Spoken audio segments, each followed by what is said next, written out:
We are live. We are in color. And we are here to talk about Scream 3.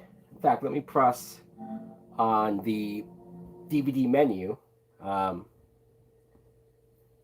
right, so yes, this is a live watch of Scream. I didn't put drunk live watch. So, all right, Shadow Bear. Well, seeing you in my chat, seeing your name here makes my day. So I thank you very much for being on the stream. I debated if we were doing this because of because I just did one last night and I was doing a video game stream not that long ago. But I said, you know what? Fuck it. Scream 5 is coming out next week until it gets pushed back. Who knows? Yeah, one more week, Ryan. Exactly. And so I said, well, let's just get Scream 3 out of the way. Done right here, right now. In fact, hold on. I just realized that my TV remote is across the room. Give me a second.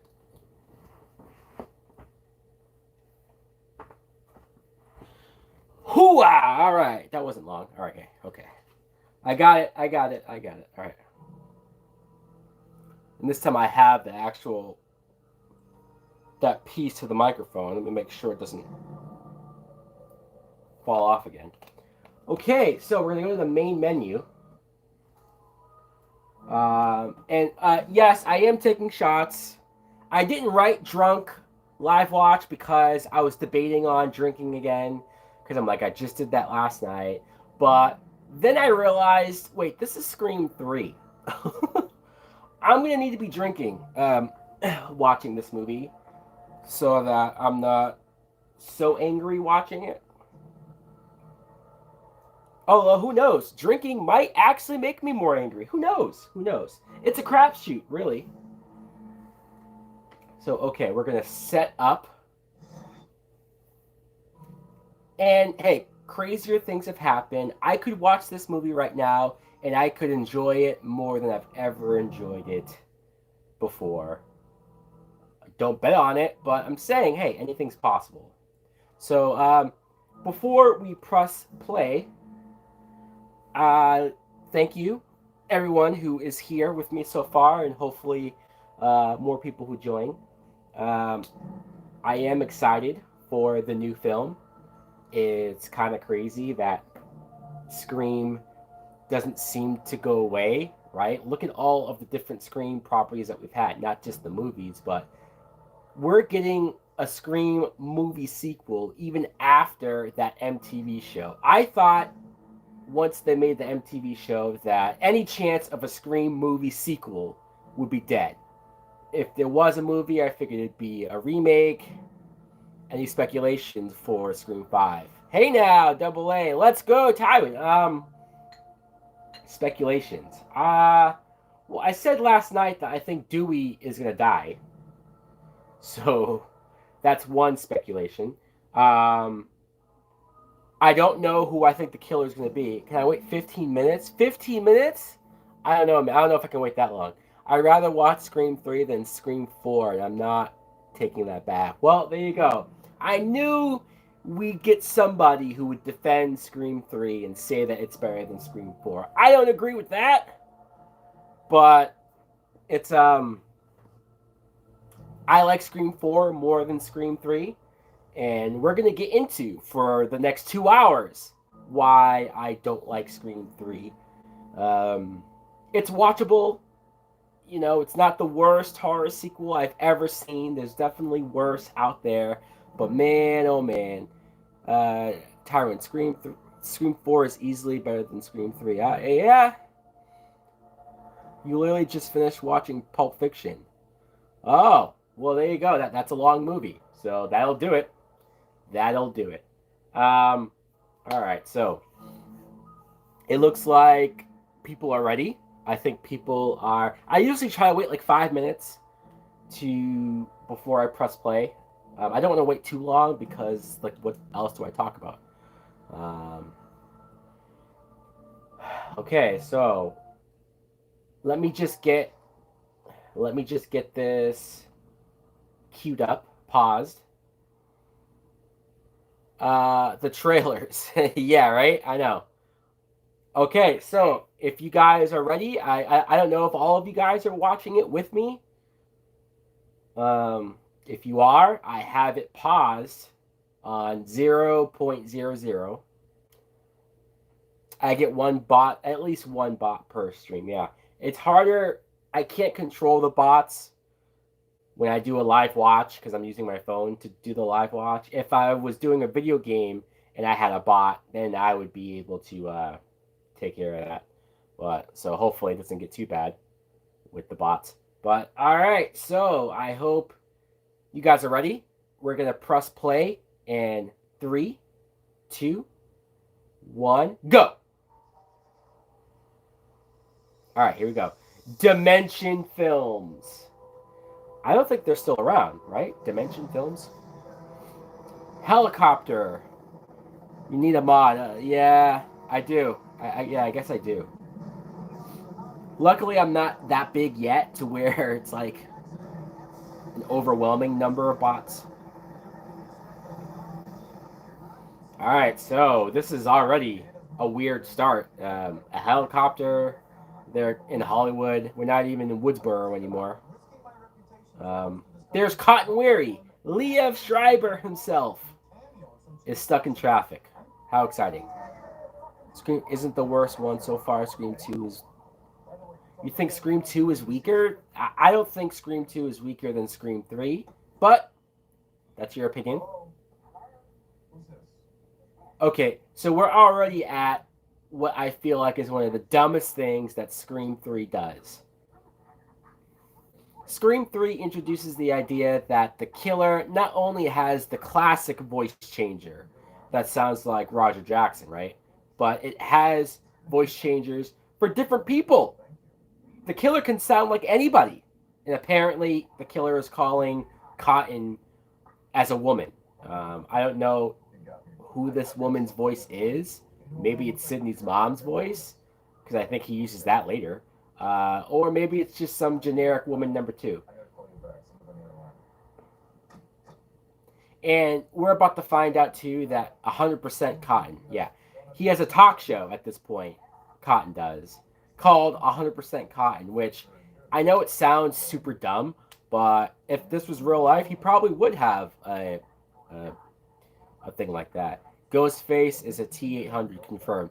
Ah, that's a good point, right? Yes. Arnold Schwarzenegger in the second movie had that moment where he sounded like John Connor talking to the foster parents. Right, right. Your foster parents are dead. I love the ghost scene with the mother. Oh, I hate the ghost scene with the mother. I hate it. I hate it because it's so unnecessary. This is a Scream slasher movie. Why is Sydney having a dream about her dead mother? Who gives a fuck? Again, that's me. If you like it, all power to you. Okay, the killer's trying to find out where Sidney Prescott is. He's. We also find out here that Cotton's a piece of shit because he was trying to cheat on his girlfriend that lives with him, maybe. Um,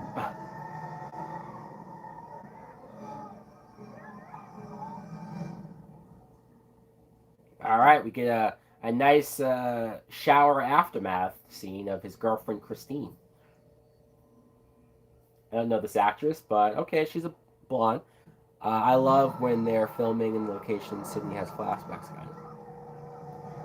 Are you talking about the location that's supposed to be like um, Sydney's old room? Sabretooth versus Ghostface. Yeah, it's just too bad that this version of Sabretooth stands no chance. Oh, and we missed the money shot. She takes the towel off, and we just cut to her feet. Oh, great. Don't you love radar horror movies that don't show you the goods? The ghost scene is probably a form of PTSD. Oh, for sure, sure. I definitely understand that they're showing that Sydney's fucked up in the head. Like, I get it. I just don't care for it. Like, I'm just like, you know what I mean? Um, I do understand what it means, but I don't know. It just felt like a different type of scene for this movie. I should start drinking my blue drink. It's not a movie watch until I have my blue drink, right? Loud rock music playing.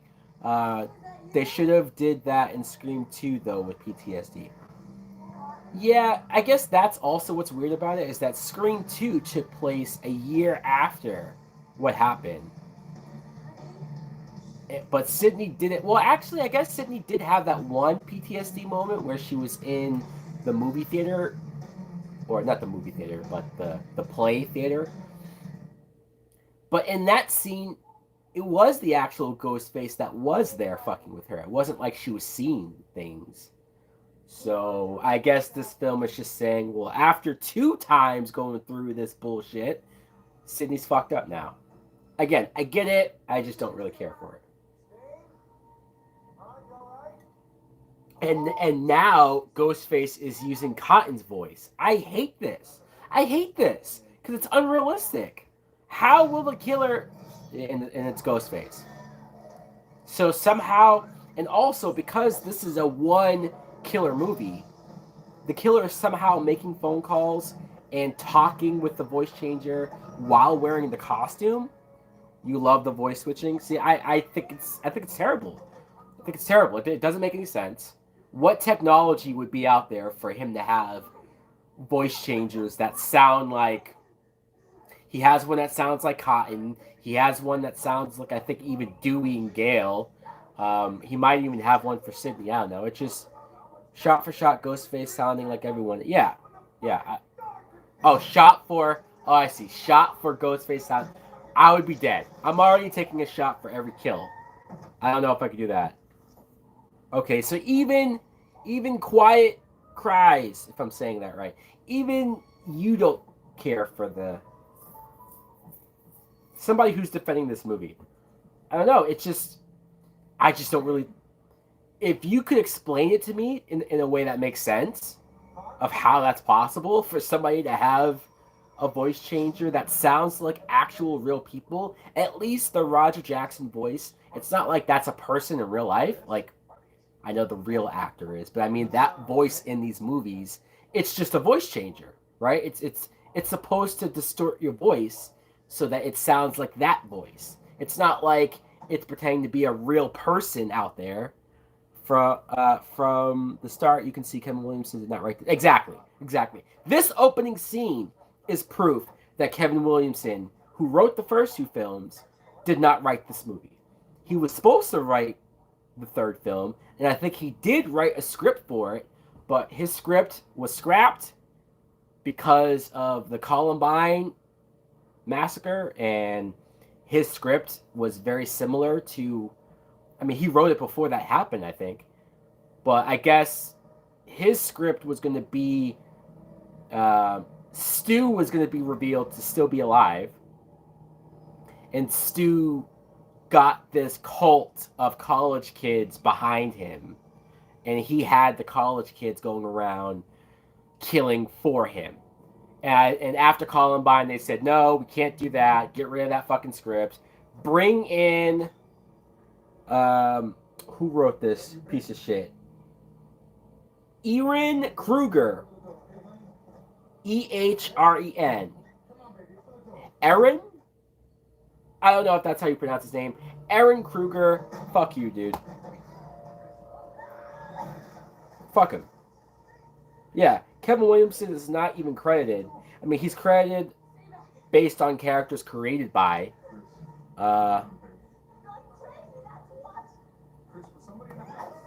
You think they were going to reveal that Stu was involved with Scream 2? I don't know. I don't know. I don't know if I ever heard that. Oh, there's the killer behind Christine. And of course, she doesn't trust Cotton, so she hits him. And then she gets stabbed from behind.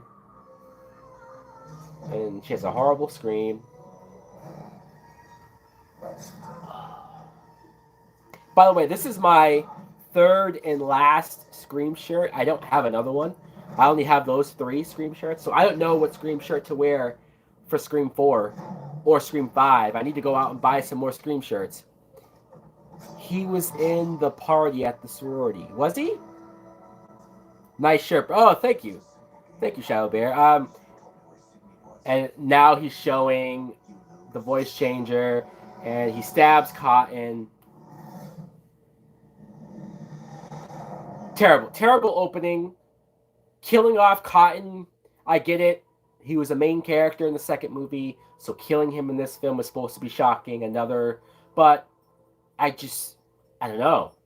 The way it was handled was so poor. Like the idea of killing Cotton, I guess, could make sense if you kill him off at the beginning because he's supposed to be the surprise kill. But it's not handled well. It has that stupid voice changer. It has him and his girlfriend who we don't really connect with or know anything about.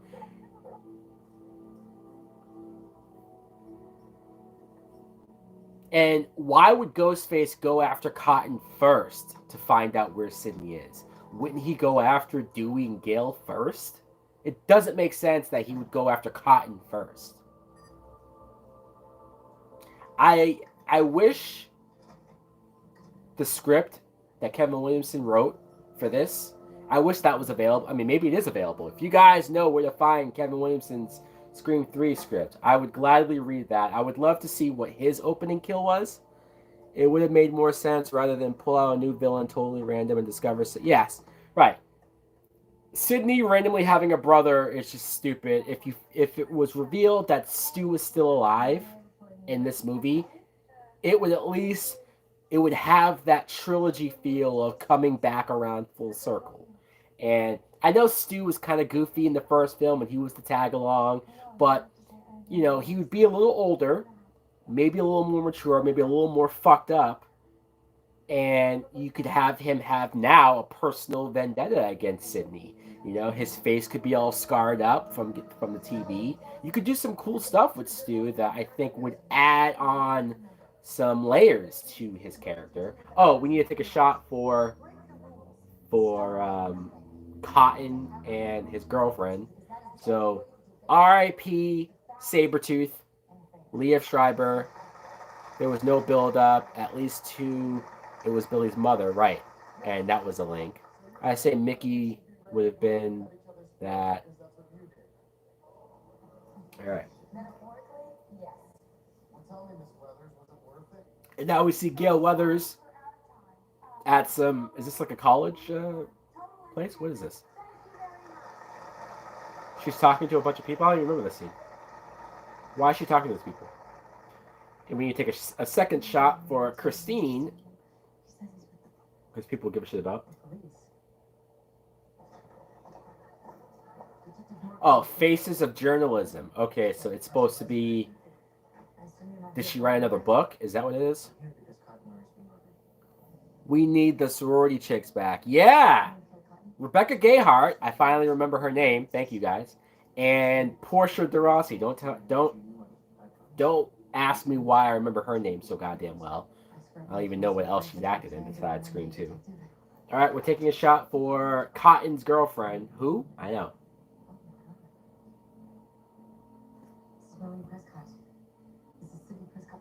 Hey, look who it is. It's Patrick Dempsey. I almost forget that Patrick Dempsey is in this movie until I watch this film.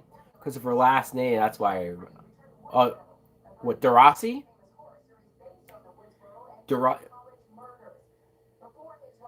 Portia Darasi. What? Why does her last name make me remember her name? Or are you talking about Gayheart? is that why I remember her name?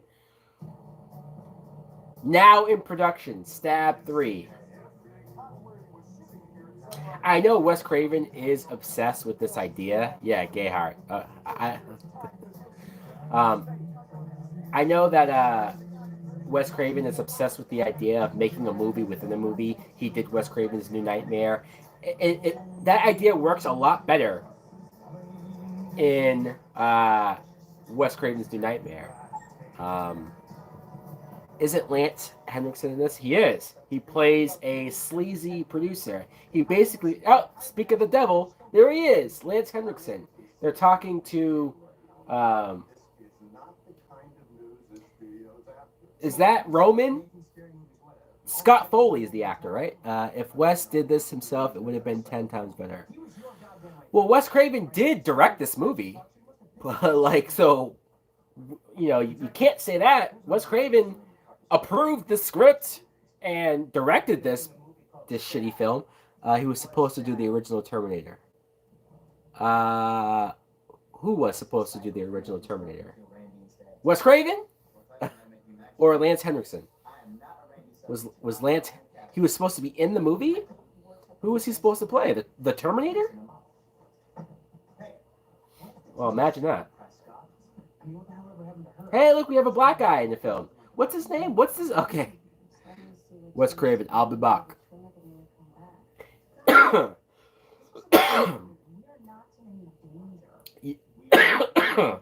You guys did a good job helping me remember the black actors' names in Scream 2. Who's this black actor in Scream 3?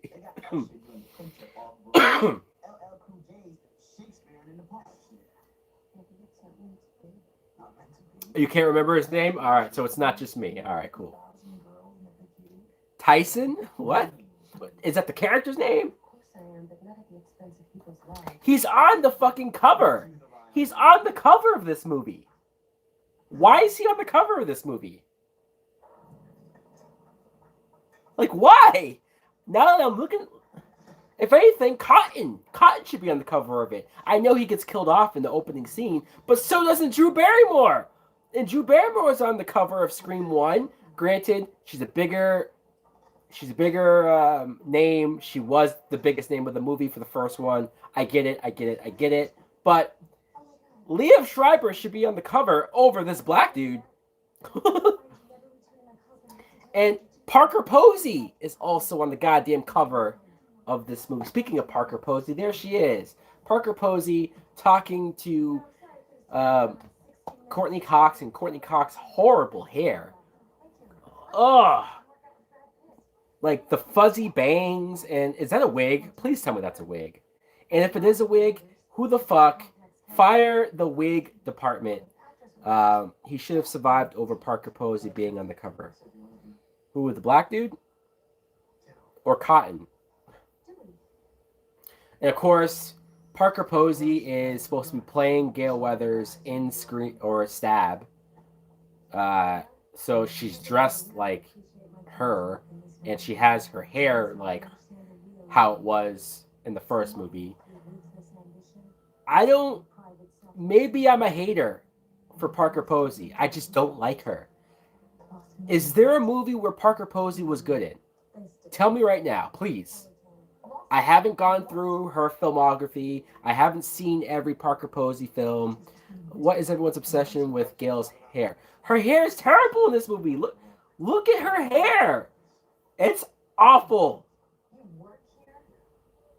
Those are the worst bangs I think I've ever seen. Yes, she's terrible in Blade Trinity. I'd rather watch her in this movie than watch her in Blade Trinity. She is the shits in Blade Trinity. She's also bad in Superman Returns. She plays Kevin Spacey's Lex Luthor's Tessmacher. But I don't think she's Tessmacher. I think she's a different character that's like Tessmacher, I think. Or maybe she is Tessmacher. I don't know. What'd you miss? You missed Cotton Weary's death. So far, that's it. And then here's the guy who's playing Dewey. He looks nothing like Dewey. He's probably supposed to be like the Hollywood version of Dewey, right? Gale's making fun of the fact that guy's playing you. Yeah. That's a fair point. And so, okay. Why is it that Dewey and Gale are back to being enemies?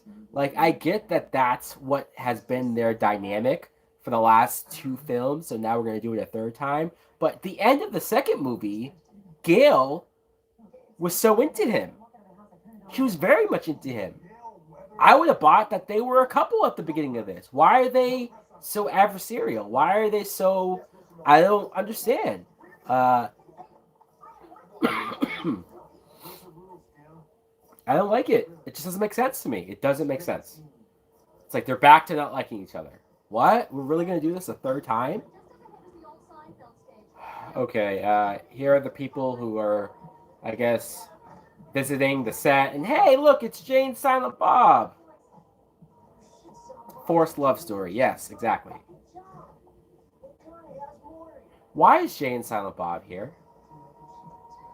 Like, like they're actually Jane Silent Bob, right? It's not like they're the actors playing Jane Silent Bob who happen to be on the same set. Like, no, they're actually Jane Silent Bob.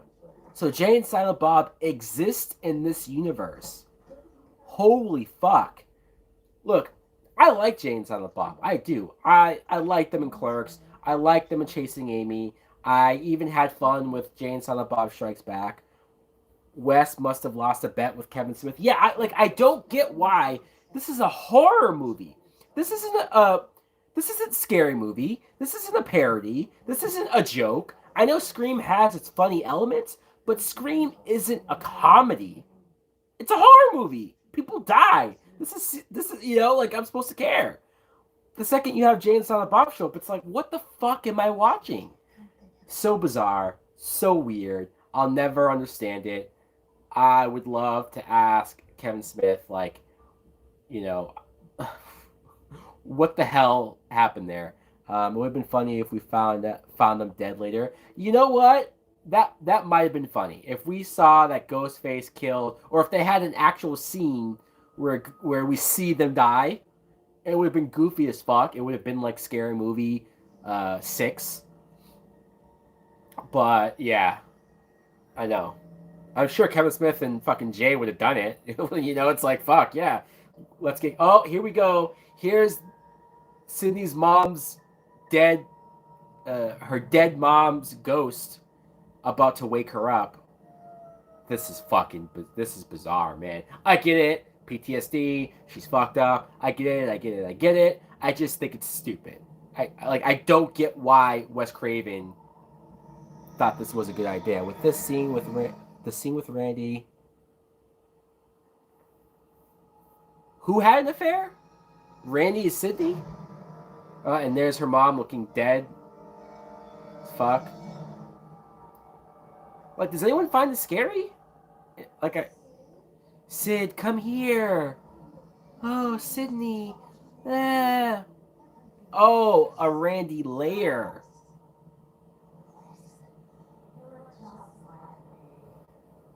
Yeah, I don't know. I don't know if I would have liked that either. Oh, and then she has the bloody hand on the fucking wall. Ooh.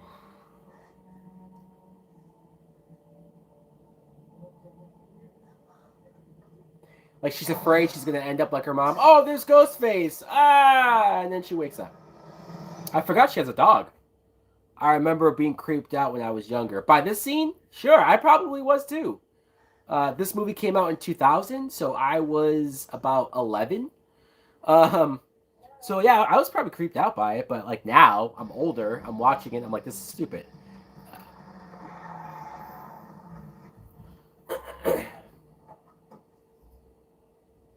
Oh, is this Jenny McCarthy? Right? Yeah, this is who this is.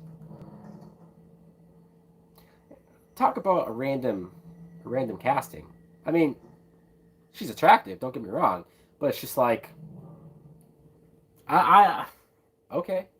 Is she supposed to be the Sarah Michelle Gellar, like a somewhat famous actor who's in this? I mean, I don't know how famous Jenny McCarthy is. Like, I know she's well known, but is she like? Can we get a post movie Q&A about your stalker? About my stalker? Did I talk about my stalker before? Have I done that? Yeah, we can do a Q&A after the movie. Sure, fine. Oh, there's the black dude. They're doing testing on his death, I guess. He has scissors in his head. Makeup test? Okay. You should try doing fan films. Yes, I would love to. I would love to. I have a bunch of short films written. I did some short films a few years ago for school, and bunch of my friends and I, we, in fact, I even shot a short film. I shot like two short films called Stab. Yeah, I completely ripped off the name from this. Um, but yeah, I definitely slasher slasher movies are my shit. Okay, so Ty, you remember that video? Okay, all right, there you go. Or are you talking about the cookie problems? That short film I did? Yeah, that was a 24-hour film contest thing that my friends and I did. But yeah, I'd like to go back to doing that shit. Yeah. Okay, so she's complaining that she has to die naked in the movie, blah blah blah. She's talking to Roman, the director. I guess we're supposed to be led to believe that the killer is using a fake Roman voice, only to find out that no, this is in fact really Roman. Isn't that kind of sketchy for Roman to just use his own voice and then just later hope that like it works out? What's going on, DJ? You see in the background the poster of Stab 3. What's it called? Return to Woodsboro? Which is ironic because we're not in Woodsboro at all, right? Are we in Woodsboro for the second movie? Because that's the college campus. But is that Woodsboro? Guys, help me remember. Is Scream 2 in Woodsboro or is that college somewhere else? I don't even know.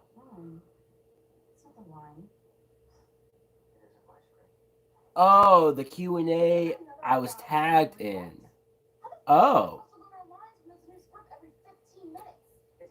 What's your favorite scary movie? What's your favorite scary movie? Scream! Ironically enough, the first Scream is my favorite horror movie of all time. My second favorite horror movie of all time is the original Nightmare on Elm Street. We don't go back to Woodsboro until Scream 4. That's what I thought. Okay, thank you. Thank you. Okay, because I thought maybe I was crazy. Have you heard that the Last of Us TV series will be out this year? I have. You too? All right, DJ. Nice. Yeah. Ironically, Wes Craven is, a big part of my two favorite horror movies. He directed both of them. Um, okay, those are Ghostface costumes, I guess. That's a decent fake out jump scare, right? She looks, you know. Halloween, Scream, Chucky, Friday 13th for me. All right, those are all good. I think they should have made an unrated version of Scream 3 with more gore. Yeah, that's another thing is that the kills in this movie, like the first kill with Cotton, I guess that's kind of bloody. It's still not nearly like the Drew Barrymore scene or even the Jada Pinkett uh, death scene is pretty bloody. Cotton, his scene might be the bloodiest in this whole movie, but this whole movie feels very tame. For a rated R Scream film, not much of these kills seem all that bloody. Um, who do you think should play Abby? I don't know, man. I don't think Abby is going to be in the Last of Us show. She probably wouldn't show up until a season 2 or 3. So no idea. Gina Carano, although nobody would probably want her. Ronda Rousey, that chick in the game kind of looked like Ronda Rousey, right? I wish they didn't shoot the brother in the head. I'm glad they did. Fuck that brother. Sydney is 47 in the new movie.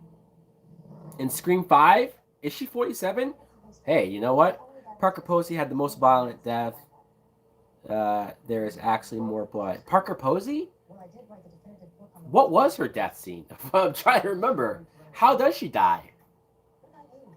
I'm so disinterested in her that I don't even remember how she dies. Something to look forward to, I guess. All right. Oh, I hate her hair. I mean, it's slightly better when she has it in a ponytail like this, but it's just those bangs look so ugly. Getting shot by Dewey, then getting stabbed. Parker Posey gets shot by Dewey? What? How do I forget this?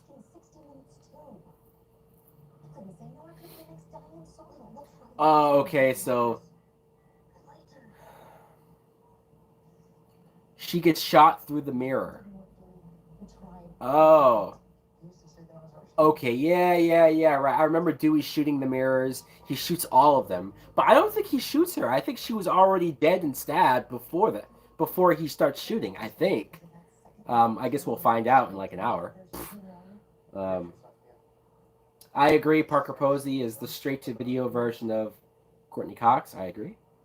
Um, and the reason why I'm harping so much on Courtney Cox's hair here is because I do find Courtney Cox attractive in this movie. Like I think her face, she's pretty. That's what makes her hair stick out so much. You know, it's just like the most violent death is Steve and Casey. Oh, from the original, yeah. She screams and he shoots her, and she felt okay. You know what? Maybe I'm wrong. I thought she got stabbed first, and then she just falls out of the mirror, but I could be completely wrong. I can't. Yeah, dude, guys, that's your challenge.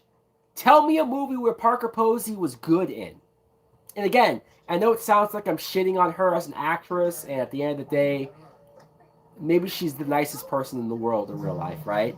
But I'm sorry, maybe she's been directed to act bad in every single movie I've seen her in. If Posey can be an actress, anybody can. Yeah, see, I don't want to beat her up to that level. I don't want to say she's a shitty actress, although I guess it sounds like I am. It's just I don't know. I don't. I've never seen a movie where I thought she was good in. How do you gut someone?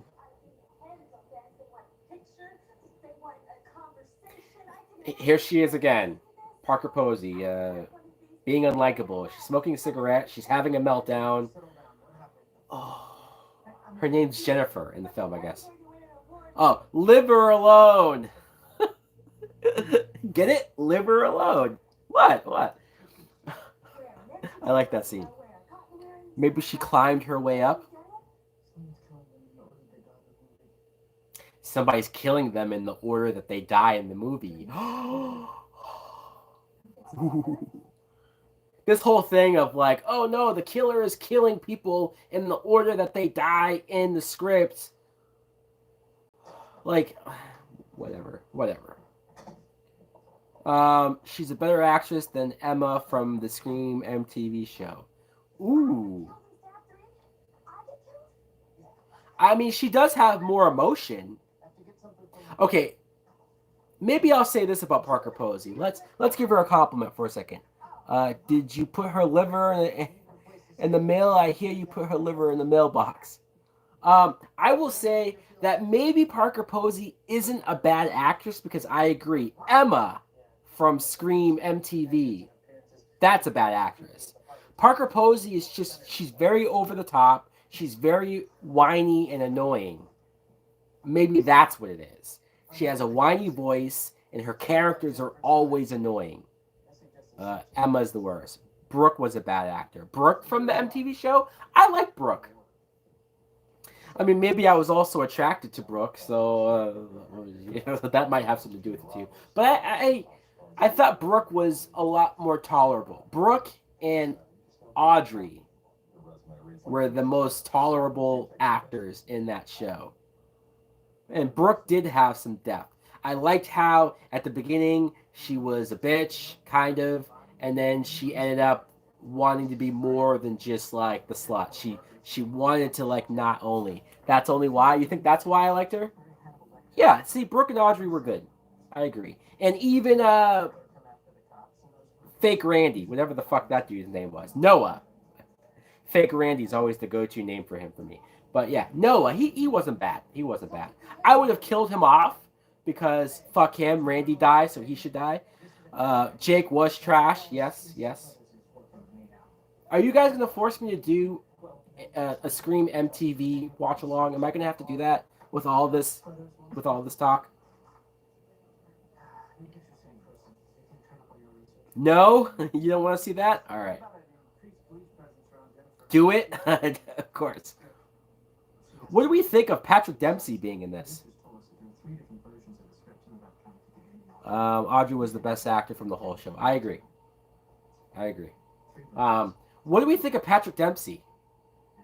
So random, first of all, to be in this movie, but him as the detective, and then we find out later that he's kind of into movies as well. He has that one creepy scene. What if Andy Menichek plays Abby in The Last of Us? I don't have much of an opinion on Andy Menichek. I'm sorry, dude. I know you love her from the Halloween movies, but I don't really. Patrick Dempsey will always be the Meatball 4 kid. Who is that? The Meatballs 4 kid?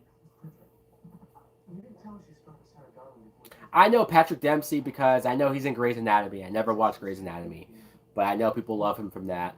And I remember him in Transformers 3. So fucking random, but he was in that too. And he's probably in something else. Meatballs 4 movie from the 80s. Oh, I've never seen that. Oh, wow. Okay. Kincaid could have been Sydney's husband. Who, Patrick Dempsey? I wonder what the movies will be like if Patrick Dempsey was the killer.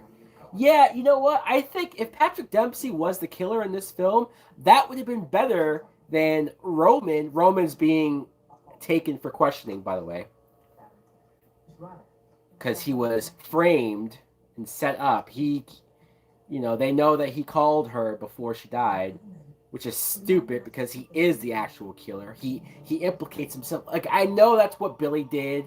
Billy did set himself up only to clear himself. But did Roman have a way to clear himself? Maybe he does. I don't know. I just don't like Roman. I don't like Roman at all. All right, here we have Sydney. Apparently, she has this job where she helps people. Crisis hotline bullshit. I get it. Sydney wants to help victims. She's a survivor. She wants to help survivors. I get it. I get it. It's good. It's good. But again, it's kind of sad when Sydney's one of the least interesting characters in this third movie because she shouldn't be. They didn't have any evidence on Roman. They didn't know him and Sydney were related. Oh no, definitely for sure. But at the same time, like, did Roman change his identity? Did he change his name? Why don't they know that they're related? Why is it that like if they take his fingerprints at the police station, there's no file? I mean, maybe he changed his name. Maybe that's what it is. He changed his last name because his mother, because Sydney's mom, his mom, didn't have anything to do with him. So maybe he had his father's name. I don't know. Um, I just feel like Sydney having a half brother is so idiotic that it raises too many. Sydney is hardly in the first half. She has less screen time. Right, exactly. It does feel like she's not even really a part of this. The first half of the movie, she's alone in this secluded house, paranoid. She's not doing anything really. I don't mind Roman. I'll take him over Charlie.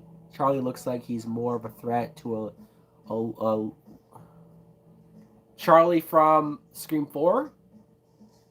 Yeah, I agree that Charlie's not that intimidating either, but I'll tell you what, fucking Jill, Emma Roberts is way more intimidating and believable than Roman. I thought Jill is a great killer reveal. Uh, what are my hopes for Scream 5? I just hope it's good. I haven't read reviews specifically, but I have heard that the early reviews for Scream 5 are good. Hey, what's going on? Jill is top 3. For me, Jill is the second best. Well, I guess if we count Billy and Stu as two different killers, then Jill would be my third favorite killer. They didn't shoot Charlie in the head. They didn't.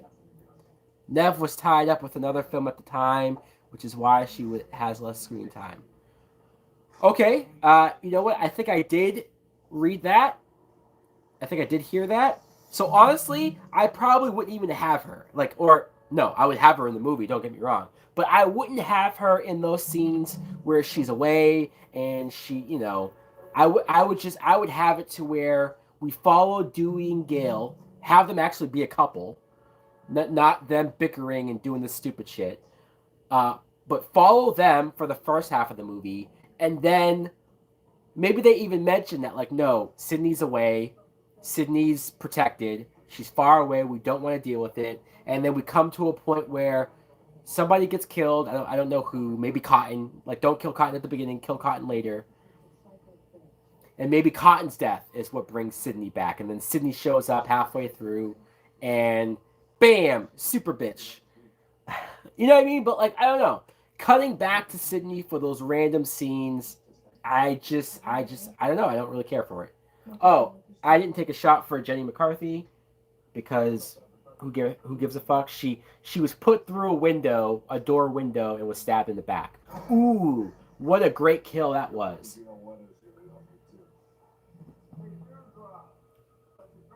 Bullshit. Parker Posey looks pale as fuck in that scene. I know she's smoking cigarettes, but I guess she didn't tan either, huh?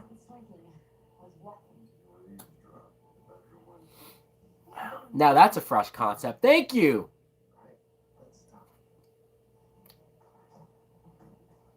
Roman and Billy were driven by their maternal abandonment. Does that? I mean, I don't think that makes everyone crazy or psychotic. That house is weird as fuck too. Oh, Sydney's house? Yeah, yeah, right. I'm like, this is where Sydney's living? You know? Yeah, yeah. Contemporary death sounds ridiculous. Uh, which Ghostface killer do you think is more creative? Um, more creative?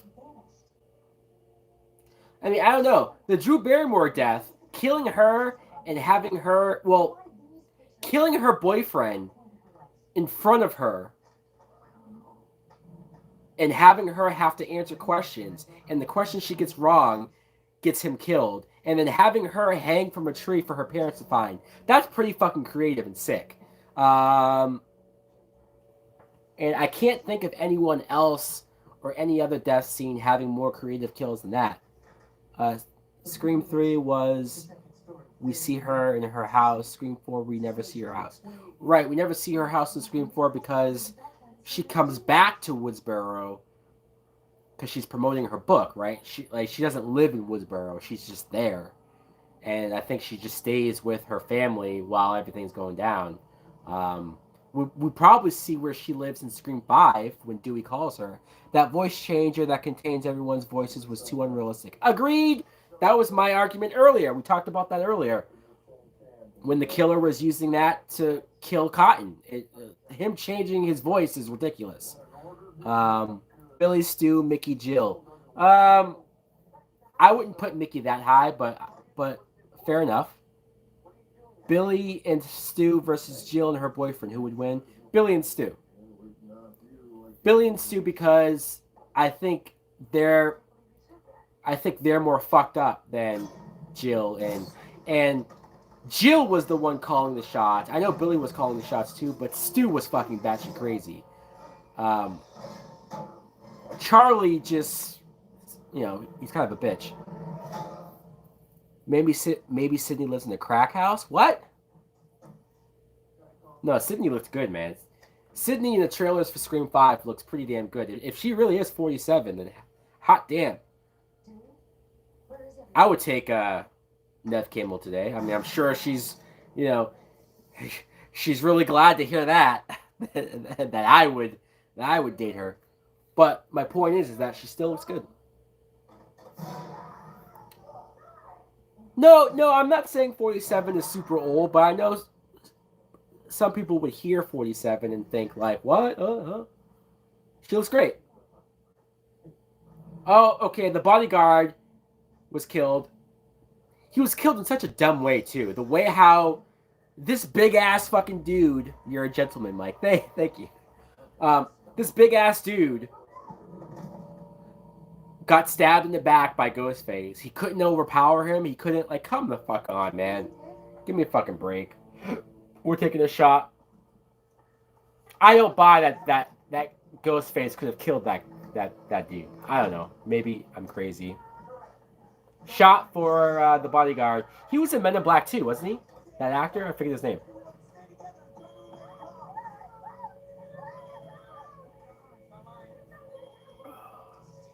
All right, here we have.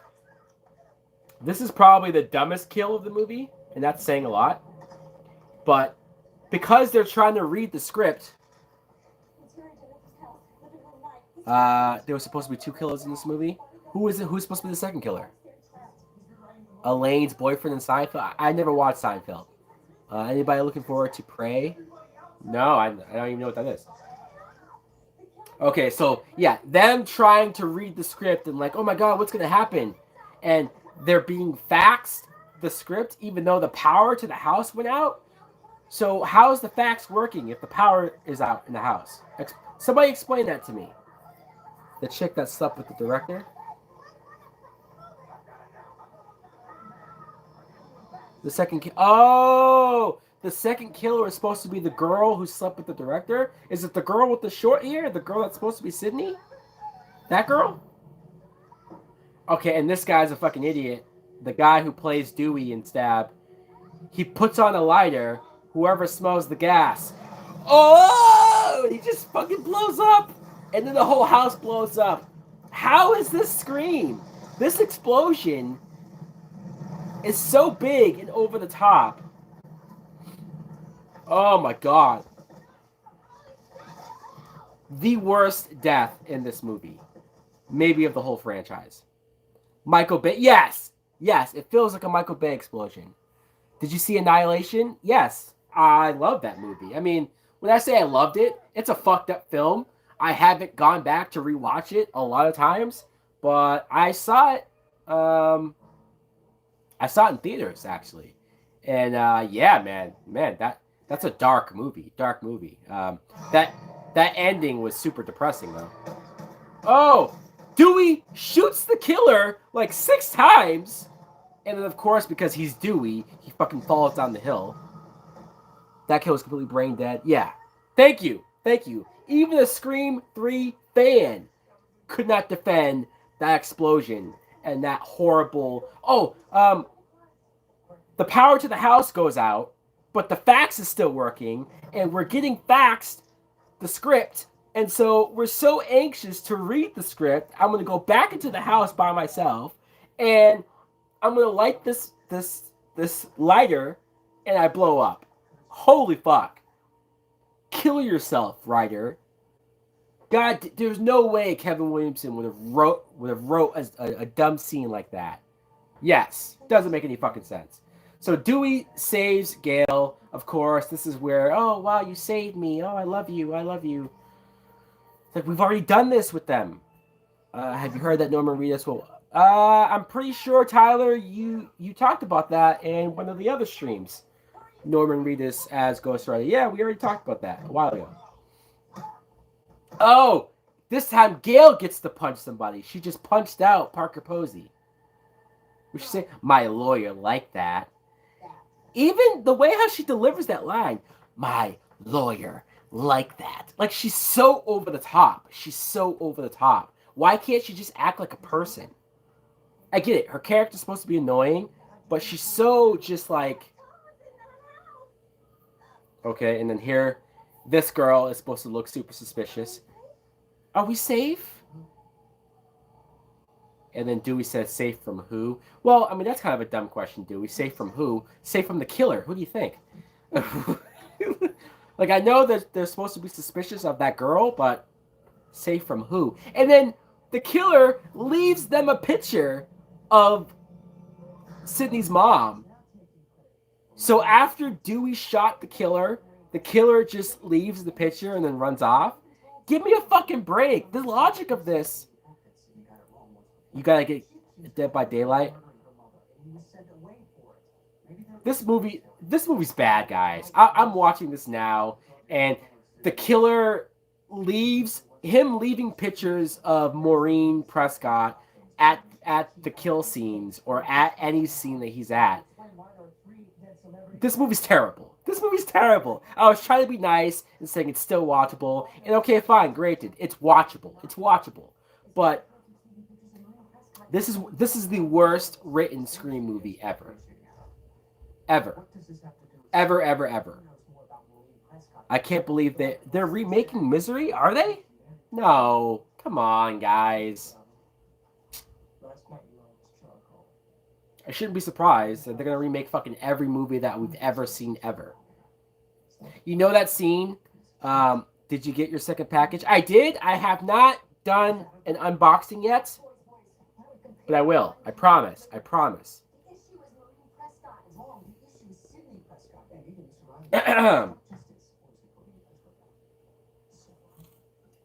And thank you, by the way. Yes.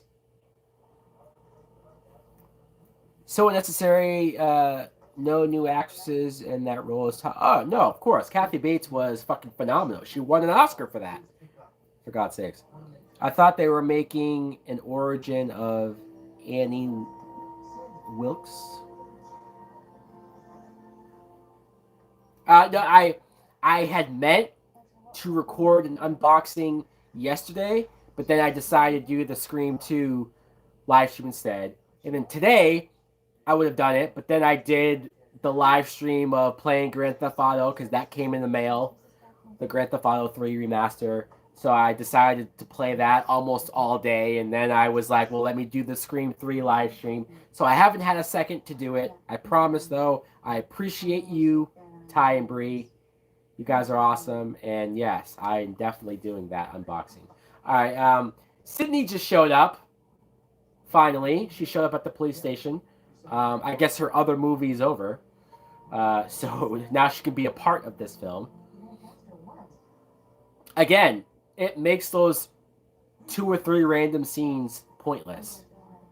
I did like that moment where her and Gail see each other, and then like they're like, "Do we hug?" Like, because they do have a weird relationship, but they do hug. Stab 3 returns to Woodsboro. Yeah, return to Woodsboro, sure. Yeah, fuck the writer of this movie. Fuck him. Fuck him up the ass. I don't think any of the Scream movies are terrible. I can say that Texas Chainsaw 2 is, though, and the funny part is, are you talking about the one from the 80s? That Texas Chainsaw 2? Or Texas Chainsaw 3D, which retconned everything, and that was supposed to be the real sequel to Texas Chainsaw Massacre? Because, you know, that movie's terrible also. I'm sure Stab 3 had a better script than the real movie. Haha, you're probably right. Do you think it's over, Sydney? Do you? Dewey is the worst, too. I mean, I don't know. Dewey is Dewey. You know what I mean? Like, he's goofy, so he's goofy again. I'm mostly upset over him and Gail having the same sort of relationship that they've always had. It'd be nice if they were actually a couple at the beginning of this to have some progression. You could even have them maybe have disagreements along the way. You know, is this the part where we meet Randy's sister? Would this have been better if it was Randy instead of Dewey alive? No, I mean the movie. If the movie wasn't written by Kevin Williamson, it was gonna suck no matter what. But it would have been nice to have Randy here. Sure. Are you still looking forward to the new Texas? Am I looking forward to it? I'll watch it. I don't know if looking forward to it's the right word. There hasn't. When was the last time there was a good Texas Chainsaw Massacre movie? The remake from 2003. Although I kind of like the beginning, the prequel to the remake. Jeepers Creepers Reborn. Oh, yeah, that's tough. I mean, at least Victor Salva's not involved, so that makes me more willing. Hey, Randy! Oh my God, yeah. He has a tape. I will say that this is probably the best part of Scream 3 is Randy making a tape. I know it's kind of silly to think about. But you know, I like the fact that they found a way to get Randy in this movie. And maybe it's unrealistic. The idea of, like, I'm going to make this video in case I die. Like, I know that sounds silly. Because he would have to sit there and think, okay, if I die in Scream 2, I'm going to make a video as if everybody else survives. And then they get my video in case a third killer shows up. Like, again, logically, it's dumb. But it's a decent excuse to have Randy back. And I like Jamie Kennedy, so there you go. And of course, he's the one character, I guess, that's going to talk about a trilogy and talk about how that works. You're dealing with a trilogy, which means that all the rules are different, all bets are off. He even explains that stuff at the beginning is going to be revealed, which is the cult idea would have been 10 times, but hell yeah, Stu being alive and having a cult of college kids who are fucking crazy. And so that means that we could potentially be having like 4 or 5 Ghostface killers out there. I mean, it's different. It would set it apart from any other Scream movie. And it would be a killer that is connected to the original film, not a forced new character that's supposedly connected to Sydney. No, this is somebody that actually was connected to the first killings. And yeah, they will likely do another Scream movie after this upcoming one and call it Ghostface. Yeah, that seems to be the thing, right? Is that a lot of these new horror movies they change it to like Jigsaw, Chucky, um, they've already done Jason X. That Jason's name. Maybe we'll get one that's just called Michael Myers, or Myers, right? Or we'll get one that's called Krueger. Maybe that's the next Nightmare on Elm Street remake. This actor that plays Randy's sister, where else do we know her besides Hostel Part 2? I know she's in Hostel Part 2. She has a really fucked up death in that movie where she's hanging upside down and the fucking lady slits her throat and bleeds all over her. It's fucking gnarly. But is there anything else that we know that actress from? Randy's sister? Do you guys know? Offhand? If the holiday happened and the 3 still survived, it would be well. Yeah, see, I agree. If they did the stew idea, I think maybe that's where you kill Dewey. Unfortunately, though, we already stabbed Dewey at the end of the first movie. We already stabbed Dewey again in the second film. So killing Dewey in the third movie would have been a little like, again, he gets stabbed. Oh, and this time he dies. And so I know what you mean. I wouldn't have killed Sydney. I'll never agree for Sydney being killed. Gail, I like the fact that Gail has survived this long. There is something about that is interesting because I think I always wanted a Freddy vs. Jason 2 with. Yes, I agree. I agree. It's a shame that Robert Englund's probably too old to play Freddy again now. They waited too goddamn long. But even in that one scene in the trailer for Scream 5 where Sydney and Gail are together and she says, "Are you ready?" And Gail's like, "For this? Never." I want to see more moments of the two of them working together. I like that. Um, so for that reason, I'd like Gail to stick around so that maybe Gail and Sydney, like if Dewey dies and if we get a Scream 6, maybe Gail and Sydney can be the only two survivors. I don't know if I would ever want Gail to die just because it's like, well, like, I don't know. I don't know. Hey, Carrie Fisher. Can you do a voice impression of Lamar? No, I can't. In one scene in the trailer, the killer does Stu's signature blood clean. Does he? Well, to be fair, the killer in Scream 2 does the blood wipe thing too. He did it after he killed Sarah Michelle Gellar and threw her off the balcony. He does the blood. So, I mean, unless actually no, that wouldn't make sense. If that was Billy's mom, why would she be copying? Well, how do you know that was a Stu thing? How do you know that was a Stu only thing? If Dewey dies in the new Scream movie, I will be so pissed. I think Dewey's dying. I think he's dying. There is a moment in the Scream 5 trailer where it's a quick shot of Gail and it looks like she's being held back by somebody and she's screaming out as if like it just I don't know the way how it looked like they found Dewey's dead body, right? And I know we've seen it so many times where Dewey's being stretchered out and he's alive, but I feel like this time they're gonna find his body and he's not gonna be alive, and she's gonna have a breakdown. I could be wrong. That could have been something else. Did you see that? I did see the metal mask. I don't really know what that's about. Um, yeah, I wonder what the metal mask is about. I have no idea.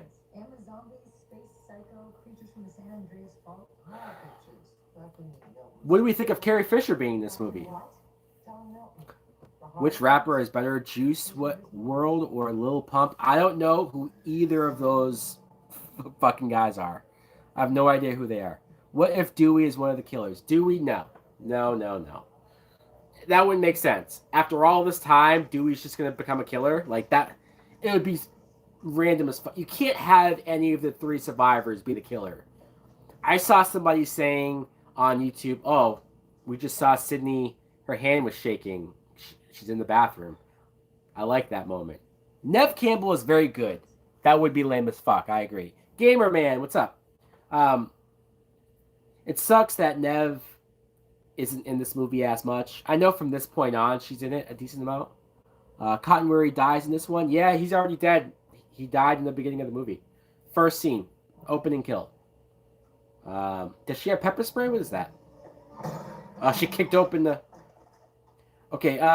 What do we think of this girl? The girl with the short hair, who I think is supposed to be playing Sydney Prescott in Stab. Angela Tyler is the character's name. Do you guys know what I'm talking about? This girl who, I think we find out that, yeah, she slept with the director. She's okay. Yeah, she's okay. Yeah, yeah. I haven't been on Twitter, man. I don't really go on Twitter that much. I apologize. I do like the idea, though. Somebody said that she was supposed to be the second killer. I kind of like that. I mean, if Roman wasn't the killer, or if Roman wasn't her brother, the idea of the girl playing Sydney is crazy. Because even this scene, she was meant to be the killer. Yeah, like this scene of her talking to Sydney and her being like kind of like obsessed with her a little bit, or fascinated by her, whatever. That could have gone somewhere. But you know what? Now it doesn't matter because I think they did that better with Jill. Jill actually being her cousin, Jill being somewhat obsessed with her, or at least like obsessed with the idea of being Sydney. Roman faking his death is yes. Uh, am I watching Scream? Oh, am I watching Scream 5 Thursday or Friday? As of right now, I have tickets for Thursday. So my review of Scream 5 will be on Thursday. And then maybe I do a spoiler review on Friday. I don't know. Angela was also supposed to be sleeping with Roman, right? Well, I think there is a moment where she said she slept with the director. I think she does say that at some point. Roman and Angela were supposed to be dating. See, I think if you got rid of Roman being the brother, and if you just had create another reason for why Roman wants everyone dead, you know, create something else. I don't know.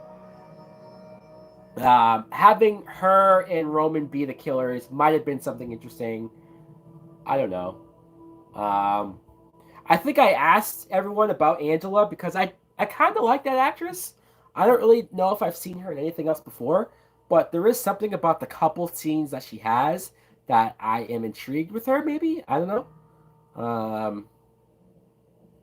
Okay, so now Sydney is walking on the set of Return to Woodsboro, and so this looks like, well, the outside of it looked like Stu's house, right? She saw the garage, which is where Tatum died, and then now inside the house, though, it looks like Sydney's room. It was the producer that she sleeps with, not the director. Oh, she slept with the she slept with Lance Henriksen. Oh. Okay. Yeah, okay. That, you know what? You're right. I think you're right. I think I do remember that.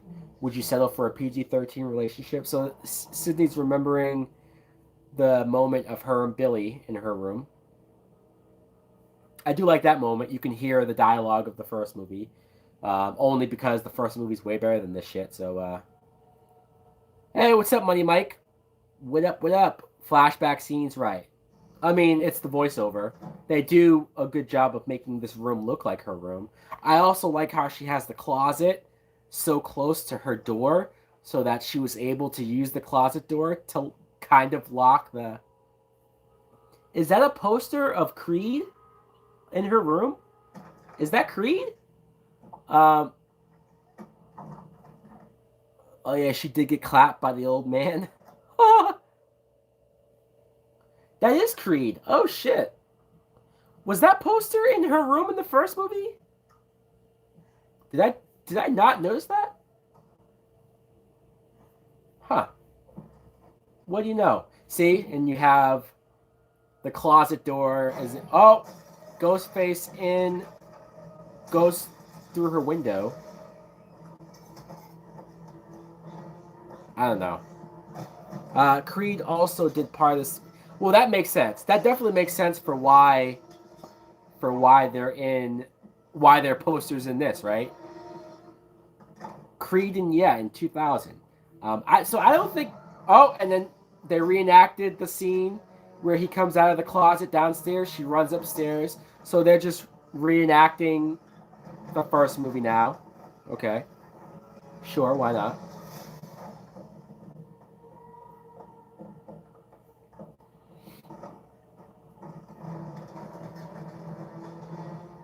Oh yeah, the band. Creed has a music video for this, do they? She just threw Ghostface out of the room that has no floor. So of course he falls onto the bed.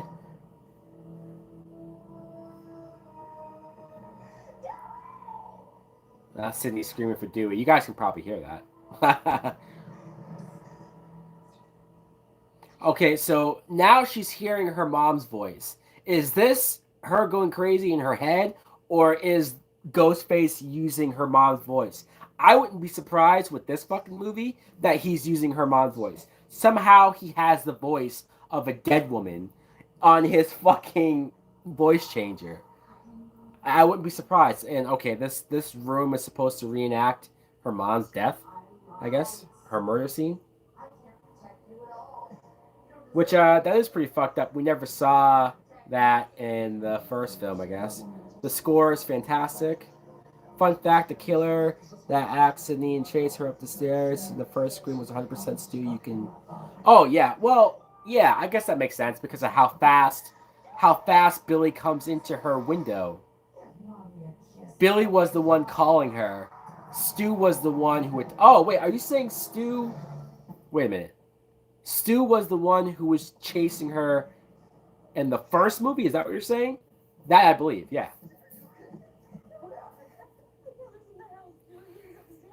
The killer's in the house, and then she says, "And my mother." That's where it's like, what?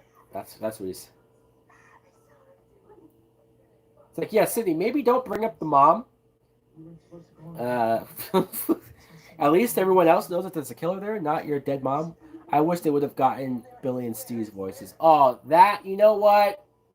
Wow, that's a great idea. Because if you think about it, you know, the idea of the killer having other people's voices is horrible.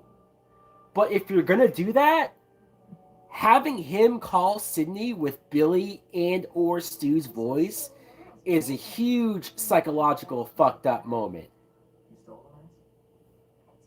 I like it. I like it. Okay, now they're questioning Angela because she was stealing props from the set, and one of them was the ghost face mask. So now she looks suspicious. So why did they change her from being the second killer? Why did they take that out? If she was originally supposed to be like, why would they change it to? Why would you have this movie just have one killer when we always have had two killers beforehand? Why would they change it? Why? Why? Why? Why? Like Terminator already did that. The T-101 could mimic voices. Yes, the T-800 could mimic voices. Original idea versus remake. Karate Kid versus. Oh, okay. Karate Kid versus the remake. Okay, that's a good idea. I can't imagine a good reason for her to be one of the killers. You can't imagine a good reason for her to be a killer? Well, we just had the scene where she was talking to Sydney in the bathroom, and she seemed completely obsessed with Sydney. You know, I mean, I don't know. What was Mickey's reason for being a killer? Mickey's reason for being a killer was that he wanted to be famous off of like going through a court trial. And so Billy's mom was using him to do the killings for her. But like Mickey didn't have a great reason to go after Sydney, right? So like I don't think the second killer has to have the best reason. As long as the first killer has a decent reason, then whoever their partner is, they're just a tag along.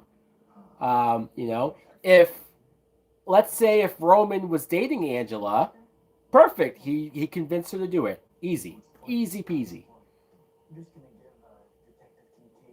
All right, they're all talking to Lance Henriksen. They're asking him about Maureen Prescott. I mean, like, okay, how do you guys feel about the side plot of Maureen Prescott tried to be an actress and and she was fucked over by producers. They all slept with her or used her, and they ruined her career. It's forced. Yeah, yeah. I mean, if it was a different movie, I think I probably would like it. But I think for Scream, it just seems like it's like why, right? I mean, I don't know. Did we need this whole backstory? You don't mind it? Okay. Did we need this whole backstory plot of her mom though? It's like we already knew enough about her mom. Her mom was kind of a chick who slept around a little bit, and she was killed. And then I feel like that's kind of enough for me. I don't know. I didn't really need more than that, but okay. All right, fine. Whatever. Do you guys like Carrie Fisher being in this movie? Who's your favorite character in Django Unchained? Django Unchained? I don't know. DiCaprio, I guess.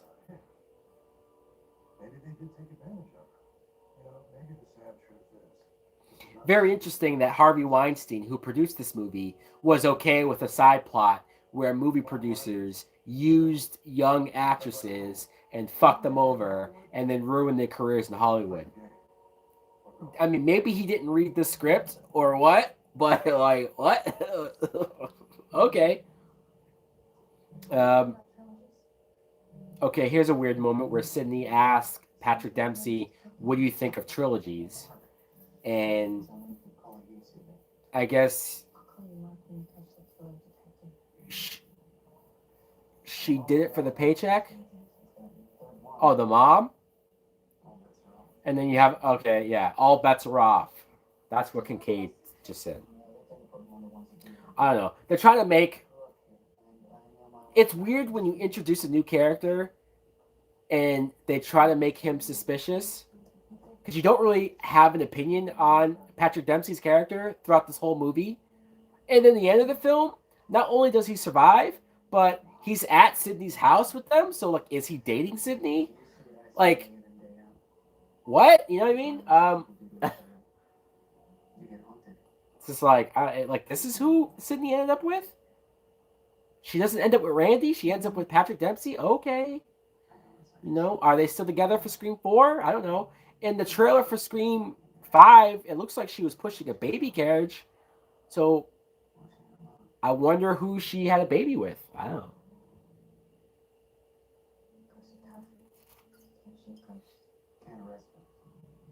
They did rush Kincaid. Yeah, they did. They did. He's just, I don't know.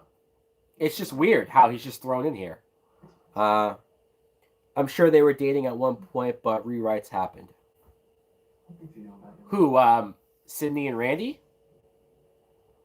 I don't know. I don't think they were ever supposed to date. I think Kevin Williamson killed off Randy to fucking gut us as fans, right? To really hit you over the head that no one's safe. Kincaid was supposed to be in Scream 4 and be Sydney's husband. Oh, but that was canned. And he would have died at the beginning? Really? I would have been okay with that. Sure. That would have been cool, at least for continuity's sake.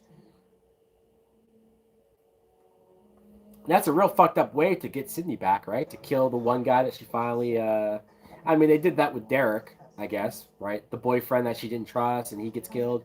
But this time, it's like, oh, she does trust somebody, and she does settle with him, and then the killer kills him too. It's like, no, Sydney, you're not allowed to be with anybody. That'd be kind of fucked up. Catch him or kill him. I don't know. I don't really care for like Patrick Dempsey's a decent enough actor. It's not like he's bad. It's just I don't really care for his character, really, if I'm being honest. It's like Bobby and Rogue and X-Men: The Last Stand. Oh, don't get me fucking started with that. Don't get me started with that. That relationship. I'm not doing it. I'm not talking about it. I have so many thoughts on that. Why is Parker Posey still alive? Why is she so involved? Why is she with Dewey and Gale right now? Why is Parker Posey in this movie so much? She's so annoying. Oh, she's so over the top.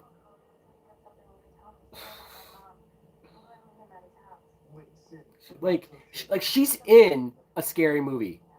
All right, like she's in a parody. She's not acting like a real person. She's not acting like somebody who's really in danger or really scared for her life. She's acting like, oh, like this is a joke. Oh, ugh. I'm shitting on Parker Posey a lot. I'm sure she's a nice person. I'm sure she's a nice person. Okay, Roman is having a house party, I guess. We go to the house. He's supposedly drinking. He's probably drinking like fucking ginger ale or something. He's not even really drunk because he needs to stay alert, right? So he's faking being drunk. He's about to fake his death because that's stupid. How much more stupid can his plot get?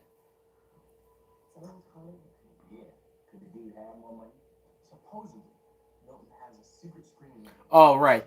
They're in the house of Lance Henriksen's character, right? That's who the house this is.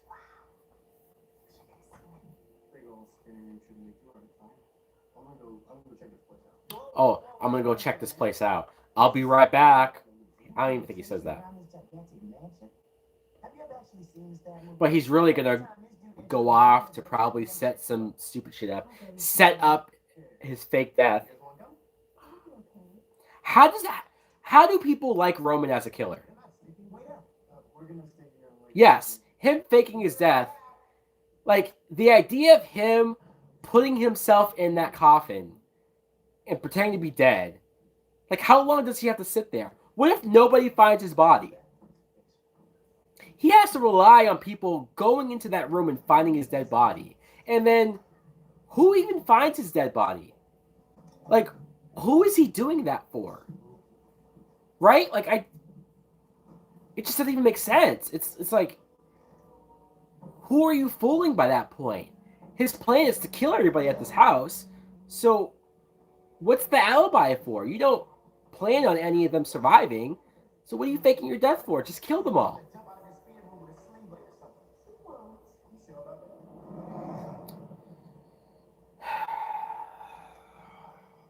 This movie. Fuck this movie.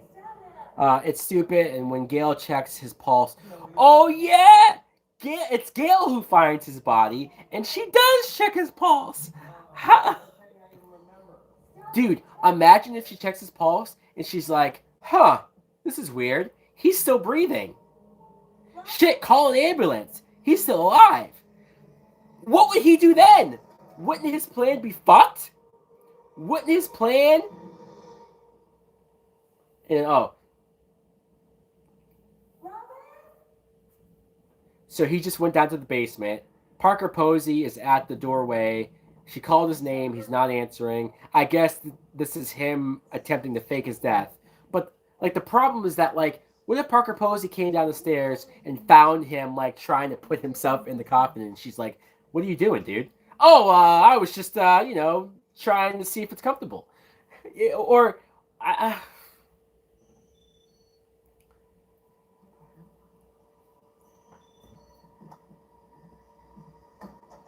I don't get it.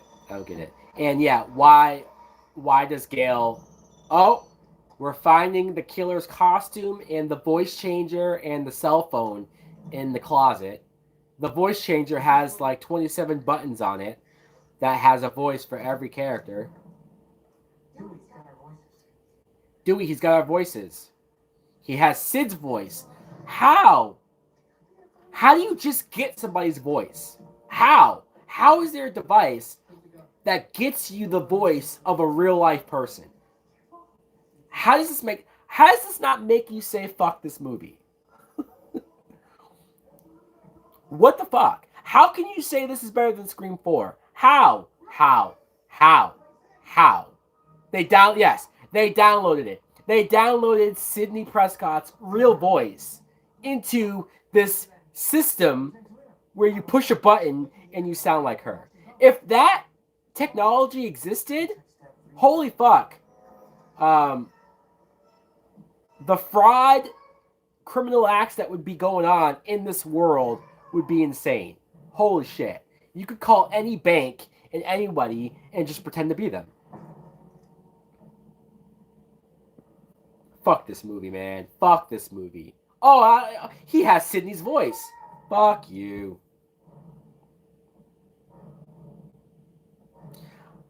I know he would probably never say it publicly, but I'm sure Kevin Williamson saw this movie and said, what the fuck? He probably,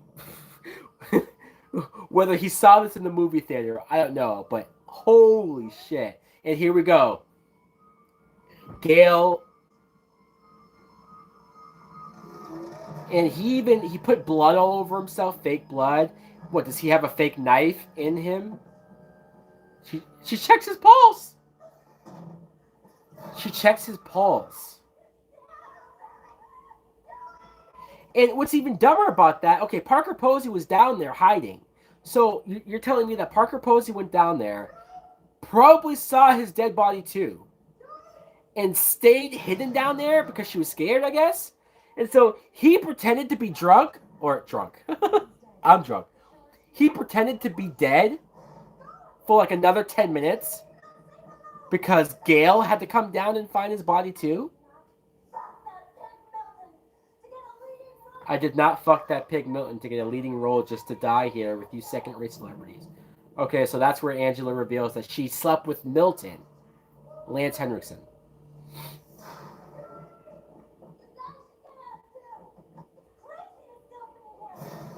Oh, and then she gets stabbed by the killer. Angela just got stabbed. And she's screaming at the bottom of the stairs. So I guess we have to take a shot for Angela. And then we see her dead body getting dragged away. She has like big eyes too. Like I don't know. That looked more silly than anything.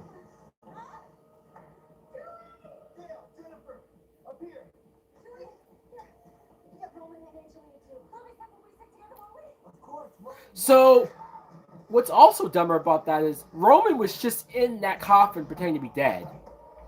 So when they leave, he quickly gets out of the coffin and runs out, puts the costume on, and then kills it. It's like he's doing all this by himself. The black dude just got stabbed. Surprise, surprise.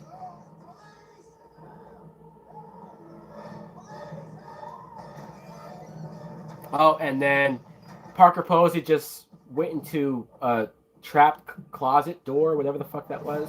Oh, and the black dude's running down the stairs. I don't know why the killer wants him dead. We know he's dead because he's already stabbed. Oh my god, the killer ripped the rug out from under him, and he flips and like falls on his fucking head. Oh my god. And they throw him off the balcony. Is that how he dies? How unnecessary. Okay, so I now have to take a shot for. That might be the worst death of the movie. Fucking hell. What was that? Wes Craven, what are you doing, Wes Craven? You're better than this.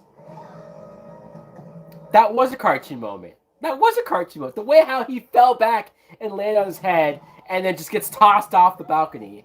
Like, these kill. Yes, this feels like Scary Movie 6. We're taking a shot for random black dude number 4. Um, I'm saying that because he's only the 4th black person in any of the Scream movies ever.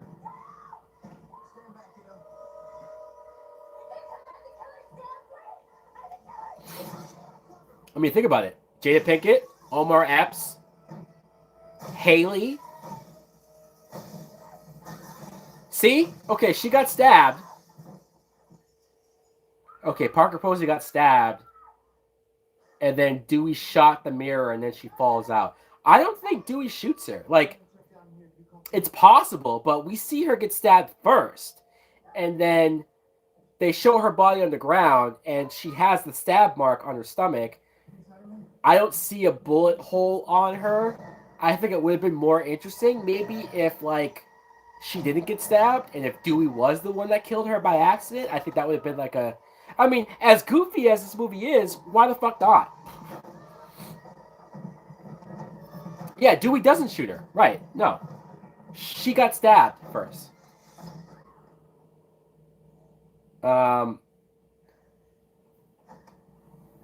Dewey aimed high. Okay, so Dewey purposely didn't... Right. So Dewey was smart enough not to shoot somebody's body. All right, he just found the dead black dude's body. Dude, does anybody know his name? Does anybody give a shit? Gail and the killer just fell down the stairs. So the killer's knocked out. Oh, he just woke up. All right. He woke up and then passed back out? What was that? Tyson Fox. Is that the actor's name or the character's name? Tyson Fox. That sounds like Axel Foley. Holy shit, what a name, huh? Okay, she's trapped in the basement. Is that really Gail, though? I mean, the voice changer thing is... That's the character's name. Ah, all right. Yeah, that name sounds like Axel Foley.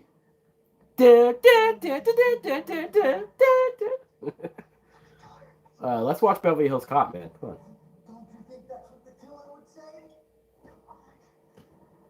He's out cold at the bottom of the stairs.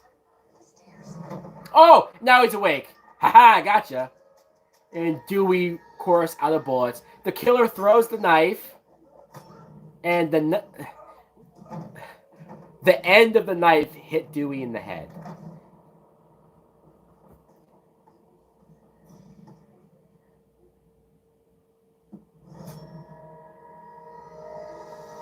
And, okay, explain this to me. So the killer has Dewey and Gail at the bottom of the basement. He doesn't kill them. He just ties them up. Like, I get that he's trying to bait Sydney, but at this point, he's killed everyone else. We've established that he has a voice changer to sound like anybody.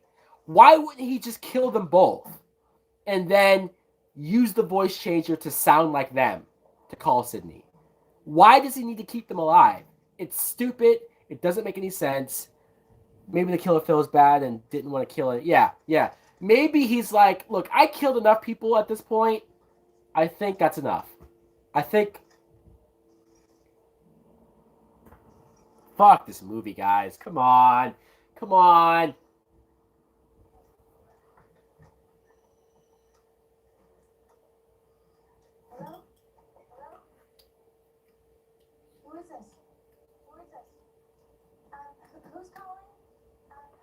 Okay, the killer is like repeating everything she says back to her.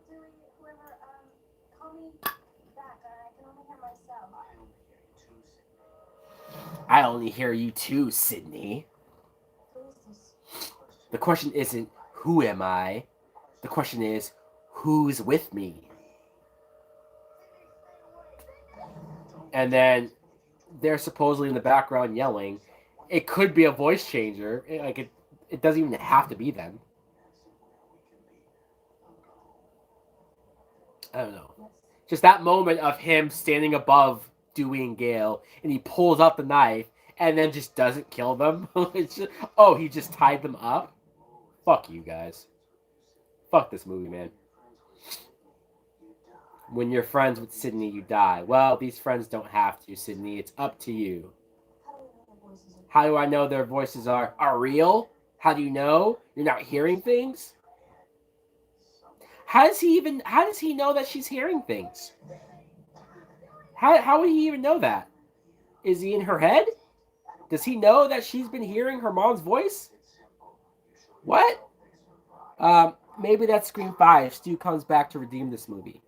Um, yeah, I saw a bunch of interviews with Matthew Lillard, uh, where he even said like, I wish I was back for Scream 5, but I'm not. And granted, it could be like Andrew Garfield, right? I'm not the werewolf. I'm not in the movie. I don't think Stu is coming back. I think they missed the boat on that. I think it's been too long. I would like that reveal, but I think it's been 25 years by this point. I don't think they're going to bring him back now. Sucks, but I don't see it happening. Uh, is this where she grabs... She's going to grab a bulletproof vest, right? Before she leaves? Do we see that moment? Or is it, like, revealed? Oh, she's bringing the gun.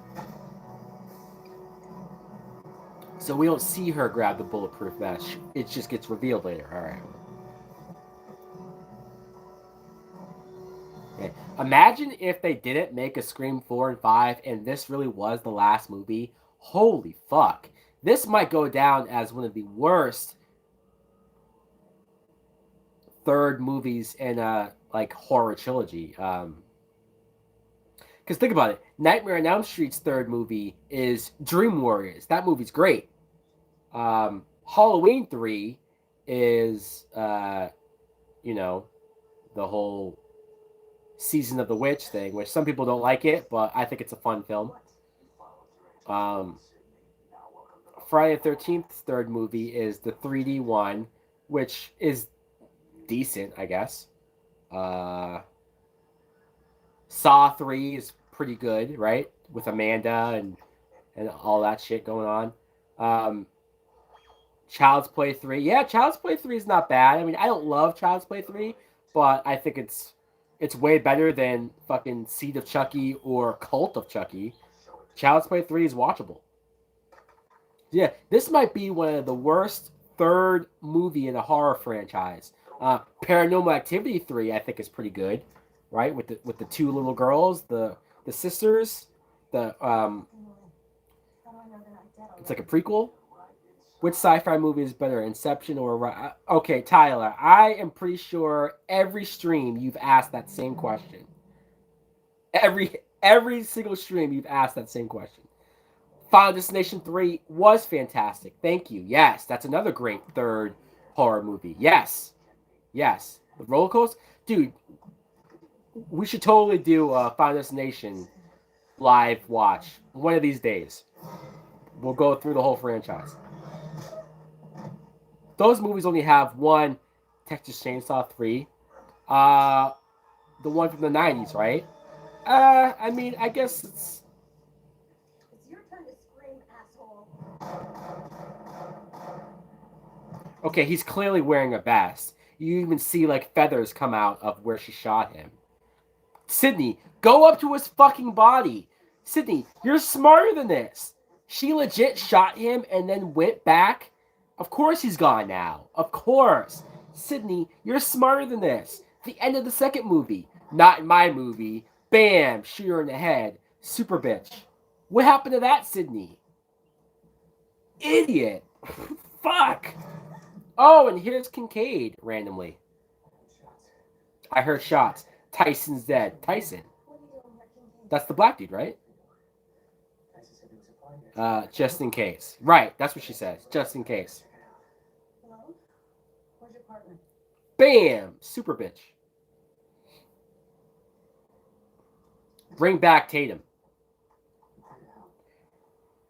Okay, now Sydney's having a moment where we don't know if we can trust Kincaid.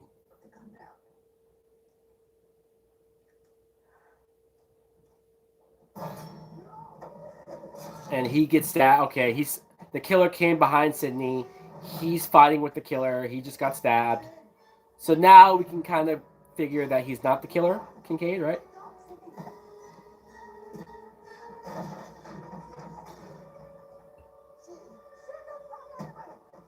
Shoot the fucker.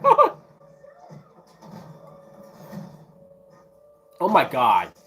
Ghostface just kicked Kincaid and he fell and hit his head off of the fucking break.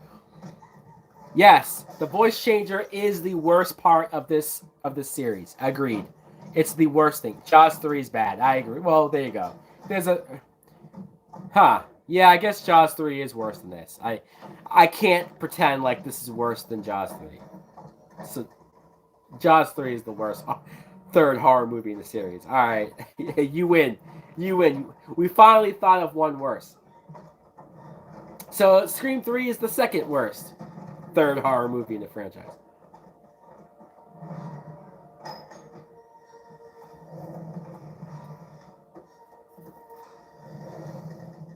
Although Hostel Part 3 is atrocious. Have you guys seen Hostel Part 3? Fuck, that movie's terrible. It's not even directed by Eli Roth.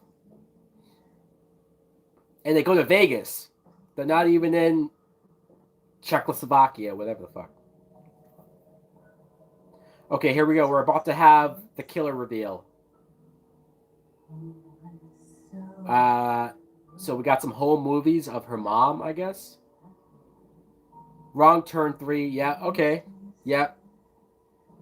That movie sucks. I have a rant video of Wrong Turn 3 that has like 1.6 million views. I don't know how the fuck it got that many views because the review isn't even that great. Like, it's my shitty old camera. Yeah, Hostel 3 sucks. All right, here we go. The killer reveal. He locks the door with a remote. What? You're not going anywhere, Sydney. It's time you came to terms with me and your mother.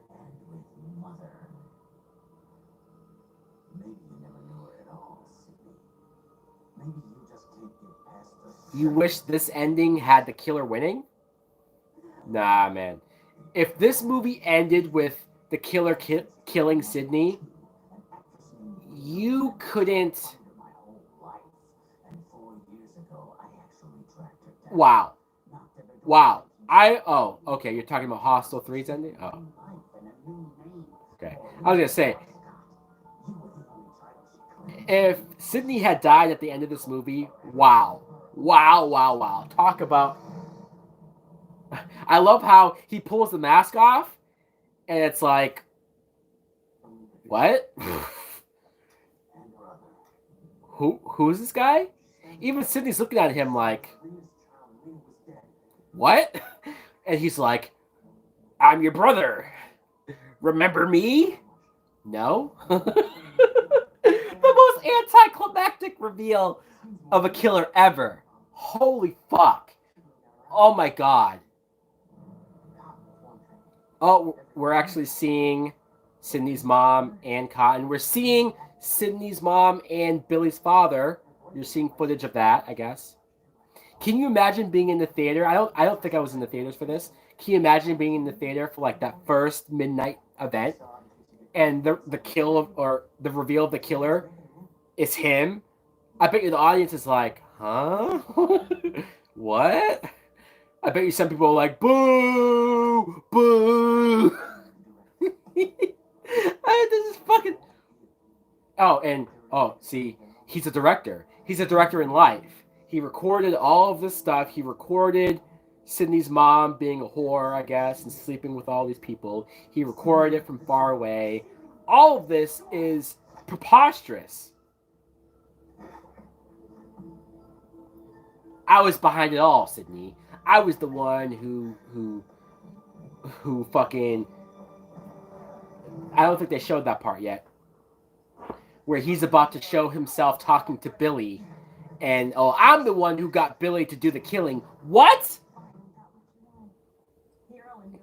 Fuck you, movie. What did you miss so far? We're at the end of the movie. I hate Facebook. The movie's almost over. Right. He was a paparazzi. He was out there fucking stalking Sydney's mom, recording all of this footage, not to expose her, really. I guess he just did it to, like, have his own weird footage of her being a slut.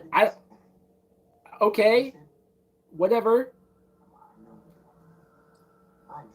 He has Lance Henriksen tied up.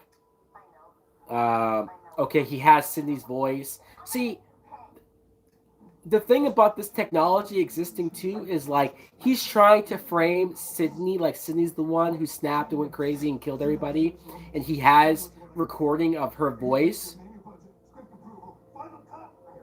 The worst and mediocre Ghostface reveal. Yes, yes, yes. He just cut Lance Henriksen's throat.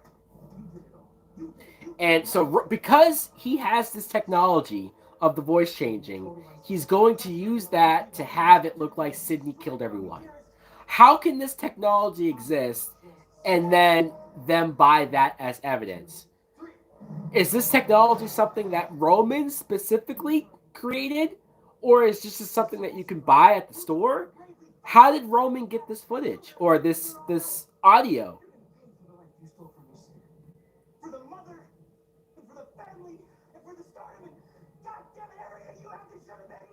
Everything you had should have been mine. Blah blah blah. He's mad because Sydney was raised by the mom and he wasn't, and he's fucking crazy over it. This sucks, man. What a horrible, horrible like reveal and plot. Fuck.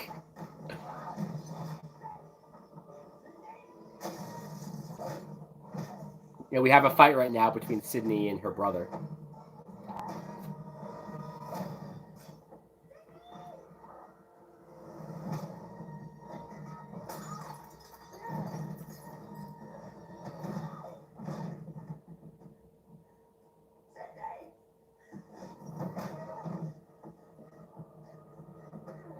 And the thing I don't understand, poor him, he just ended up as a director in Hollywood. I know, right?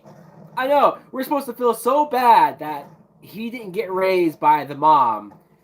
He's fucking, I don't know how successful he is, but he was at least directing. The only reason why his horror movie didn't happen is because he's the one behind it all. He's the reason why his horror movie didn't take off. It's just, it's not viable. It's not, you can't attach yourself to this at all.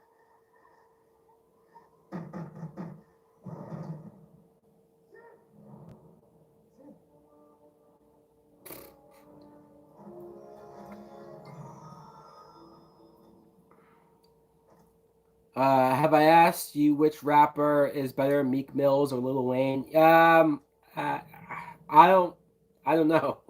Lil Wayne, I guess. I don't know. I don't really listen to either of them.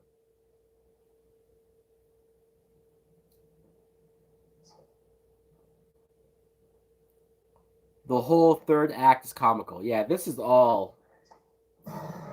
And then Patrick Dempsey showed up just to get knocked out again. Holy fuck.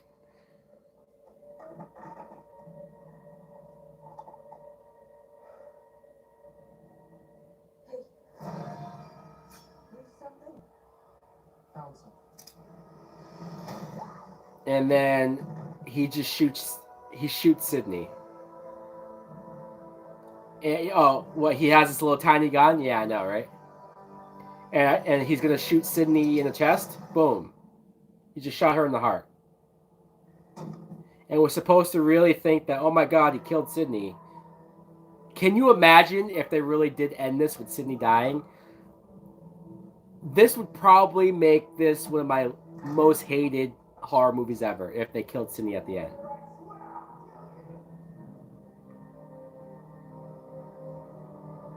And he looks over and Sydney's gone. This kind of reminds me of how in Halloween 2018, when Michael Myers looks over and Jamie Lee Curtis is gone, right? And everybody fucking loses their mind in the theater because it's her doing to Michael what Michael did to Loomis in the original movie. Her disappearing like that was definitely like, um,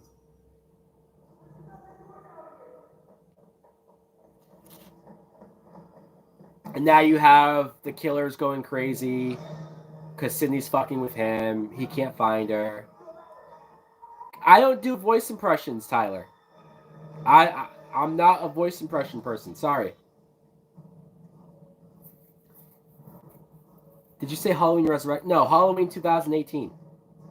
The one where Michael looks down the balcony or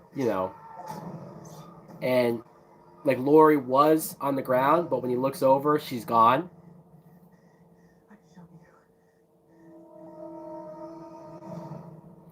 Oh, she's wearing a bulletproof vest. It's like, no, I shot you. It's impossible.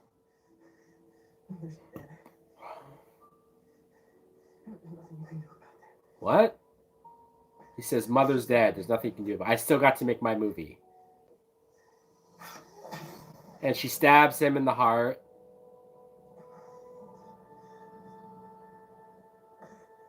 And they're supposed to have a moment where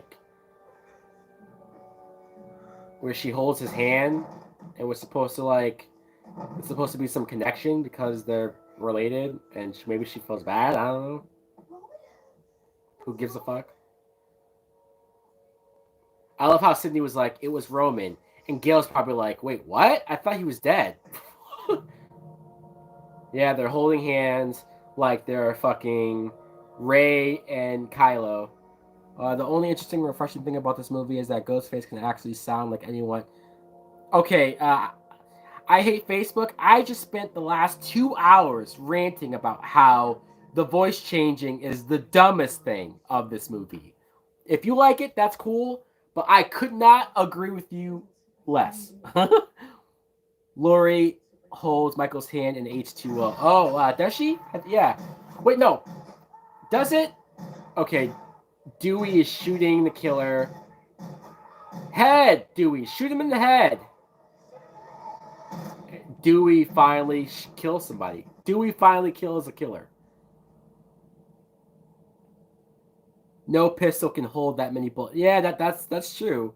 And also, the fact that he was just taking the bullets and not reacting to it, even with a vest, you're still gonna take the impact and go down to the ground, right? I don't buy that he's just like eating the bullets with a vest, but all right, fine, whatever. We have to take a shot because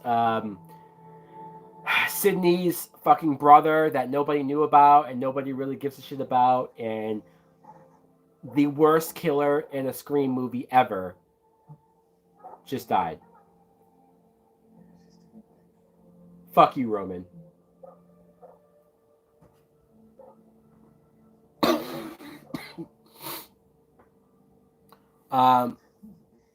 He's eating the bullets like Tony Montana. All right, here's the moment where Dewey is asking Gail to autograph her book, and I think he's gonna propose to her too, right? He pulls out a ring. See, again, it's a nice moment, but the problem is that they weren't dating at the beginning of this. They've been on and off. She opens the book. There's the ring. If they were together at the beginning of this movie, that would be like, yes, fuck yeah, right? Like, I think, were they married in real life by this point? I think they were. I think they were already married in real life.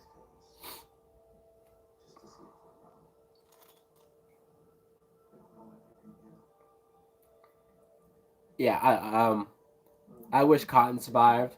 I mean, I don't really mind Cotton dying. I just hated the way how that whole scene was written.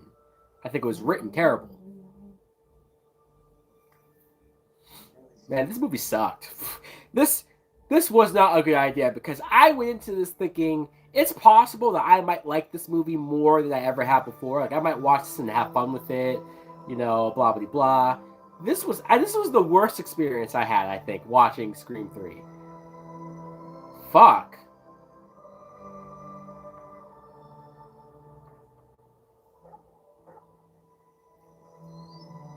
Sydney's coming back from walking her dog. So where was her dog this whole time? Like, was he just home alone for all this?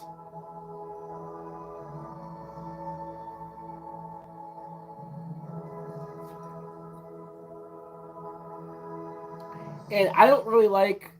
We notice more dumb stuff with. Yeah, that's the problem. The more I watch this movie, the more I dislike it, and I hate this moment.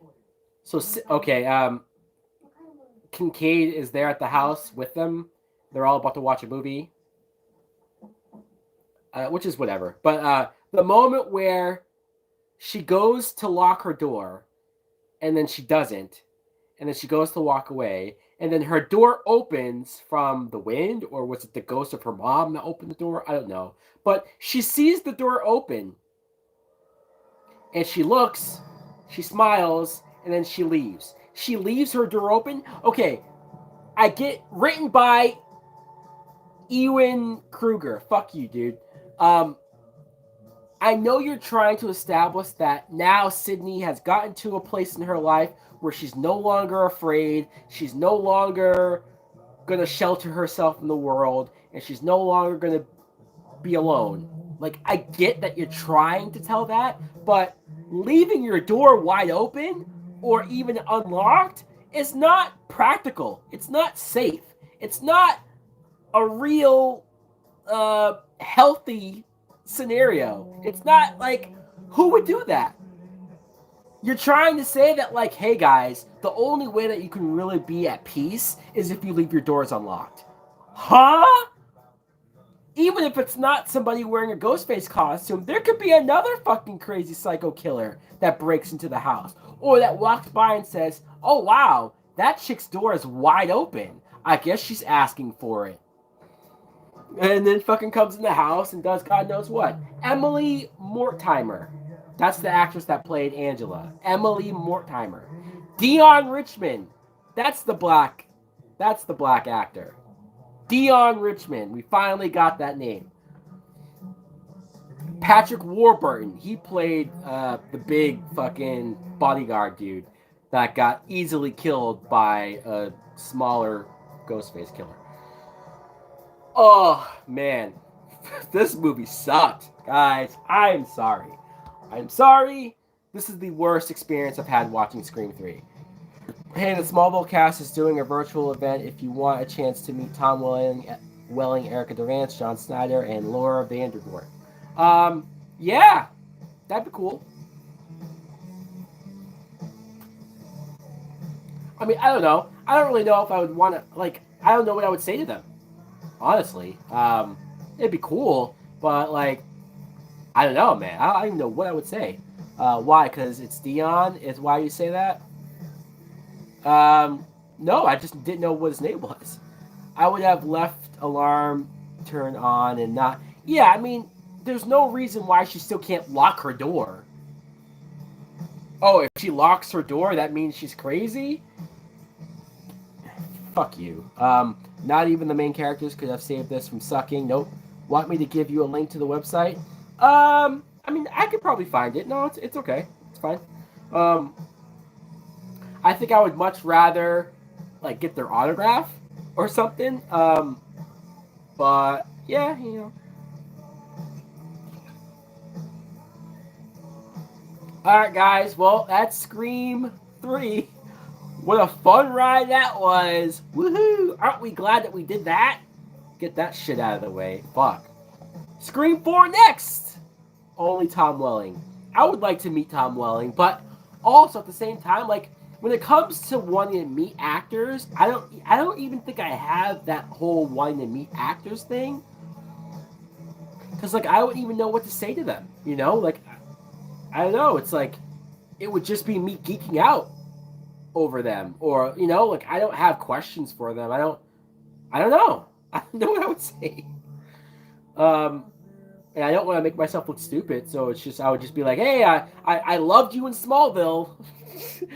like they've probably heard that literally 2,000 times. You know, Keanu Reeves is the only actor I would like. Well, Keanu Reeves, every interview I see with Keanu Reeves, he seems like the most down to earth, chillest dude ever. I agree that he's probably easy to talk to, or you know what I mean. He seems like a real cool dude for sure, Keanu Reeves. There's a couple actors that probably like Seth Rogen. Seth Rogen seems like probably the coolest dude to meet or hang out with. Tobey Maguire, from what I've heard about Tobey Maguire, he probably wouldn't be the nicest person to meet. But I can respect him from afar. You know, there's some actors that like I don't want to meet because I've either heard bad things about you, or they don't seem like they'd be the nicest people in person. Uh, you know, I feel like he's Bully Maguire in real life, which is fine. Hey, to each their own. He could be an asshole in real life, whatever. Fuck it. That's the thing is that like when you're meeting the actor, you're not meeting the character that you love them for, right? I'm not meeting Clark Kent. I'm meeting Tom Welling. Shia LaBeouf. Yeah, see, Shia LaBeouf would be a really intense person. I don't know, man. I don't really know what I would talk to him about. um, Maybe I would ask him like, "Hey, what do you think of that song that somebody made of you with the whole do it thing? Do it. Let your dreams be your dreams," or whatever the fuck he says. Arnold Schwarzenegger. He's nice to fans, but he's not a fan of paparazzi. Okay, maybe that's it. Maybe that's it. Although I'm not really talking about Toby and paparazzi people. I'm talking about Toby and the whole gambling shit that he got into. If you've ever seen Molly's Game or read the book, you know he's one of the celebrities that were involved in that. And apparently, he was an asshole. I don't know. I've heard things separate from paparazzi videos that you see of him. I'm talking about like how he is in person to people. I'm sure. Yeah, I'm sure if he meets a fan, he probably is nice to fans. You know, Jack Black. Here's who I'd personally like to meet before they pass away: Michael Keaton, Robert De Niro, Wesley Snipes, Arnold Schwarzenegger, Sylvester Stallone, Jim Carrey. Jim Carrey would be interesting, especially if you got Jim Carrey on a really wacky day. Wesley Snipes, I don't know. I feel like he would be a dick. Like I like him as an actor, but yeah. Um, Jackie Chan, sure. De Niro, I don't think he would probably want to talk to me. He'd probably be like, "Sure, dude, whatever." Um, all of these actors that I respect, like I love Christian Bale. I wouldn't have shit to talk to Christian Bale about, right? You know what I mean? Like what? So yeah, but there you go. That was Scream 3. Woo! What an experience that was. What is this? Alternate ending? They have an alternate ending to this? Gail Godot. You've met Tom and Erica before. They're nice. Erica Durant is probably really nice. Uh, and she's very attractive. So yeah, sure. No, Tom Welling. I've seen a bunch of interviews or fan events on YouTube with Tom Welling and Michael Rosenbaum. Those two seem like they'd be super cool, especially Michael Rosenbaum. Michael Rosenbaum seems like he would be very cool to hang out with. I listen to his podcast too, so yeah. But even Tom Welling admits that like if he were to meet fans or like during his time on Smallville, um, he admitted that like during his time on Smallville, he kind of was a dick because he was so like exhausted and stressed out from doing Smallville. He had to work all the time. He says today though he's super happy in life, so he's much more probably personable nowadays. Um, have I heard of Lou Ferrigno? The Hulk? Yeah, dude. Of course I've heard of Lou Ferrigno. I would have loved to meet Bruce Willis. Um, yeah, see, yeah, Bruce Willis is another guy who he would seem like a grumpy, like, why the fuck are we talking, dude? Um, Again, Bruce Willis is like somebody that I would like from afar. I don't know if I ever need to meet. I don't know. I don't really have a lot of actors that I need to meet or that I, you know what I mean? I don't know. I don't know. I can't really think of somebody that like I would love to meet them. I don't know. I guess I'm just not that. I'm not that guy. I guess. Uh, I'm sorry things didn't work out with their kids. You know, being single is a pretty good fallback. Was it one that got lost in her? I'm looking at outtakes, But and of course, the first outtake is Parker Posey gives me more time for my um, heart. being goofy as fuck. Rules are rules, Gil.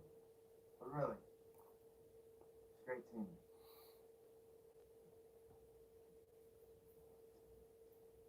Oh, did Dewey have the limp in this movie? Oh shit! Did he really fall? Whoa! Like Dewey just fell. Imagine getting a date with Faruza Bulk. Who is that? I'm not great with names. So I don't. Can you explain to me who that is?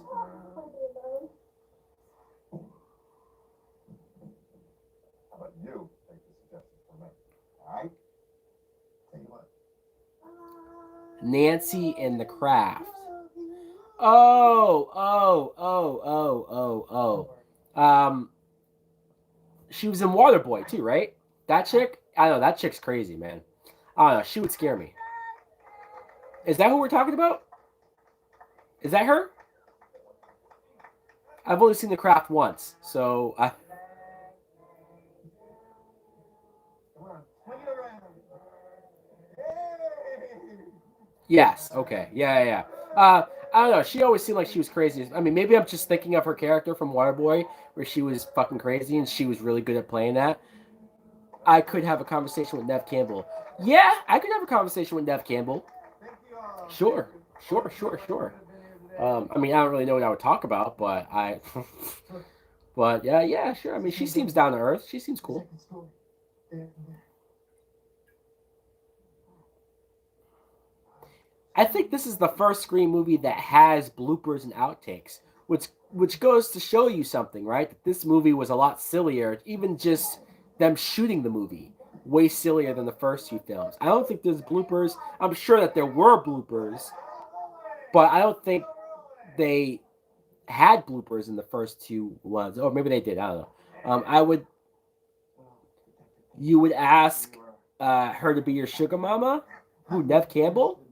The tactics of Uh, I don't know. Scream 1 and 2 were darker. Yeah, that's the thing. That's exactly it. Obviously, you're unaware of the fact that I am.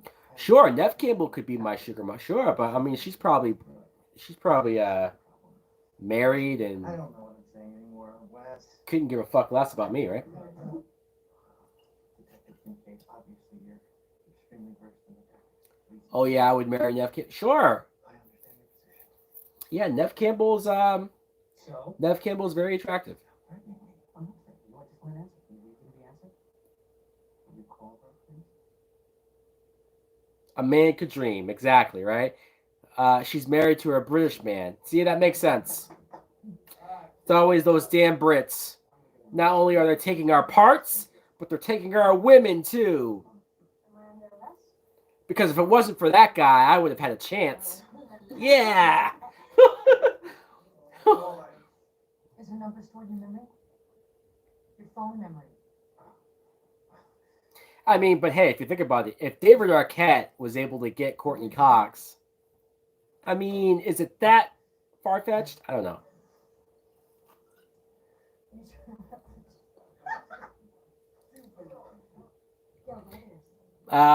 They still got them when. Wait, they still got them. We small sausages. What? First of all, I ain't got no small sausage. Speak for yourself. All right. Second of all, hey, they got them because of circumstances. There's still hope. I hold out hope. Nev Campbell and Faruza Bulk were two of my teenage crushes. At 13, I'd go ape shit, and they probably. Yeah, well, they both were in the craft together, so there you go. I can't say that Faruza I'm probably not even saying her name right, but I can't say she was a crush of mine. I was always kind of freaked out by her. um, I was much more of a Jennifer Love Hewitt, Sarah Michelle Gellar, Nev Campbell, Kimberly from the Power Rangers, um, Topanga from Boy Meets World. I would say those were like some of my earliest celebrity crushes. Yeah, yeah. After the first stab, I realized I knew. There you go.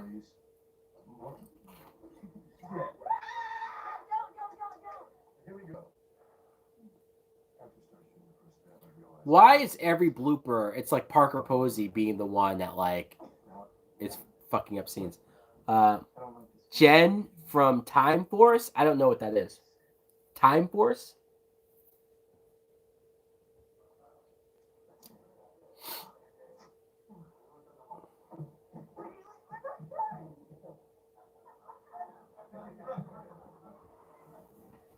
Oh, Power. Okay, I didn't watch. I only watched the whatever the original Power, the Mighty Morphin Power Rangers. That's the only thing I ever.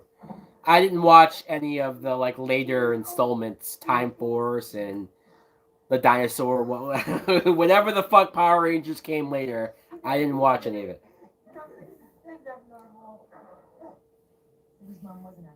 I need to cut. I don't think I have any interest in Power Rangers, honestly, anymore.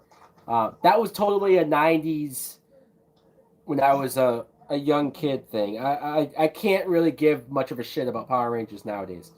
All right, well, those were the outtakes. Okay, cool. Let's check out some deleted scenes. If Kristen Cruick gets at Kristen Cruick. Well, you didn't say that. Kristen Cruick, I've had a big crush on since Smallville. Play Tony Hawk. I do not have Tony Hawk. I don't own it. Leah Schreiber is also likable. Seems like yeah. Leah Schreiber does seem like a cool guy to meet. Yeah.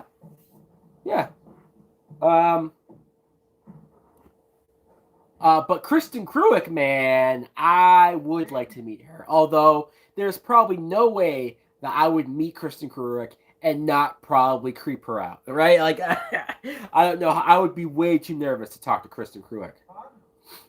I had a huge crush on her during Smallville.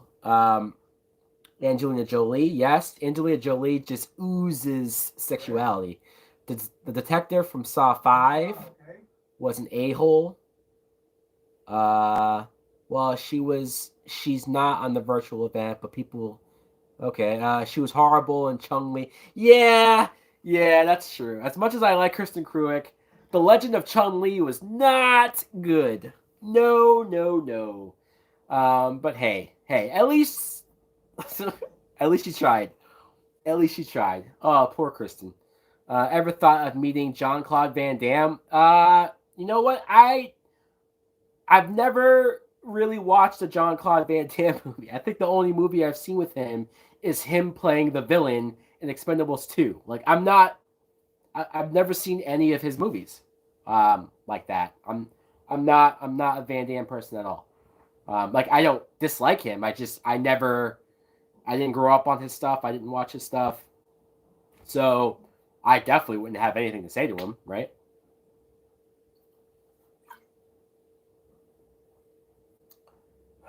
Ethan Hawke. Jennifer Lopez. Yeah, Jennifer Lopez was hot back then and is still hot today. So good job, Ben Affleck. Ethan Hawke, I don't really have much of an opinion on Ethan Hawke. Did you see Street Fighter Assassin's Fist? No, I did not. What the hell is that? Is that a movie? I never saw the Van Damme Street Fighter movie either, right? The one from the 90s. I never saw that. I only saw the one with Chun-Li because it was Kristen Cruick. I wasn't a Street Fighter fan. I couldn't give a fuck less about Street Fighter. But I saw it was Kristen Cruick, and it was after Smallville, or after she did Smallville. I think Smallville was still on, but she had already left it. Anyways, So I was like, oh, it's Kristen Kreuk. I'll watch this movie. Yeesh. Like, man, you didn't leave Smallville to do this, did you? I even watched, to tell you how much I like Kristen Kreuk, I even watched that shitty Beauty and the Beast TV show that she did on CW. I watched all 4 seasons of that goddamn show. Strictly for her. So, if that doesn't tell you that I have a clear problem.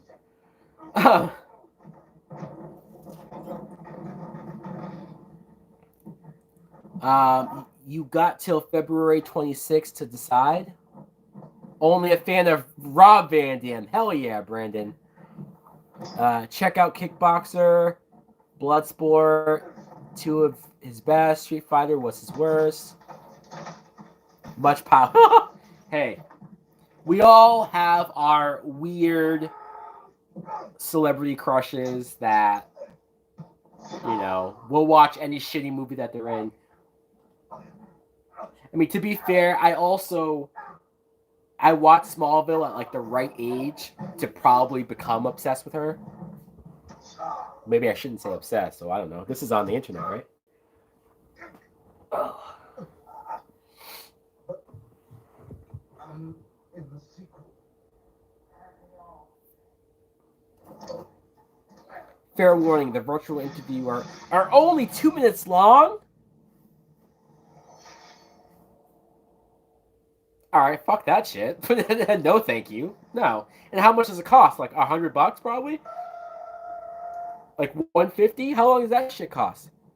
Clipped sending to her now. Yeah. Warn her that she has a crazy obsessed fan. Always wanted to boink Laura Vandervoort. You're talking about the girl who played Supergirl on Smallville, right? Or Kara. I don't even think did she ever become Supergirl on Smallville? I don't know. But yeah, she was attractive. Sure. She's still attractive. She played the villain in season 1 of Supergirl. Oh right, she is in Jigsaw. Right. She played a fucked up person in Jigsaw. She killed her baby in Jigsaw. That's why she got chosen, because she killed her baby and then she framed it on her boyfriend or whatever. Yeah, I remember that. I hated that movie Jigsaw though. I did not like Jigsaw at all. But you're right. I forgot she was in that movie. Melissa Joan Hart was one of my crushes back then. Okay. Sabrina the Teenage Witch. Yeah. Or Clarissa Explains It All, right? That was her too, right? Yeah. I used to watch her. Sure. Christine? On? And didn't she do that movie, Drive Me Crazy or some said shit, right? Wasn't that a movie? I don't know. I just remember the Britney Spears song.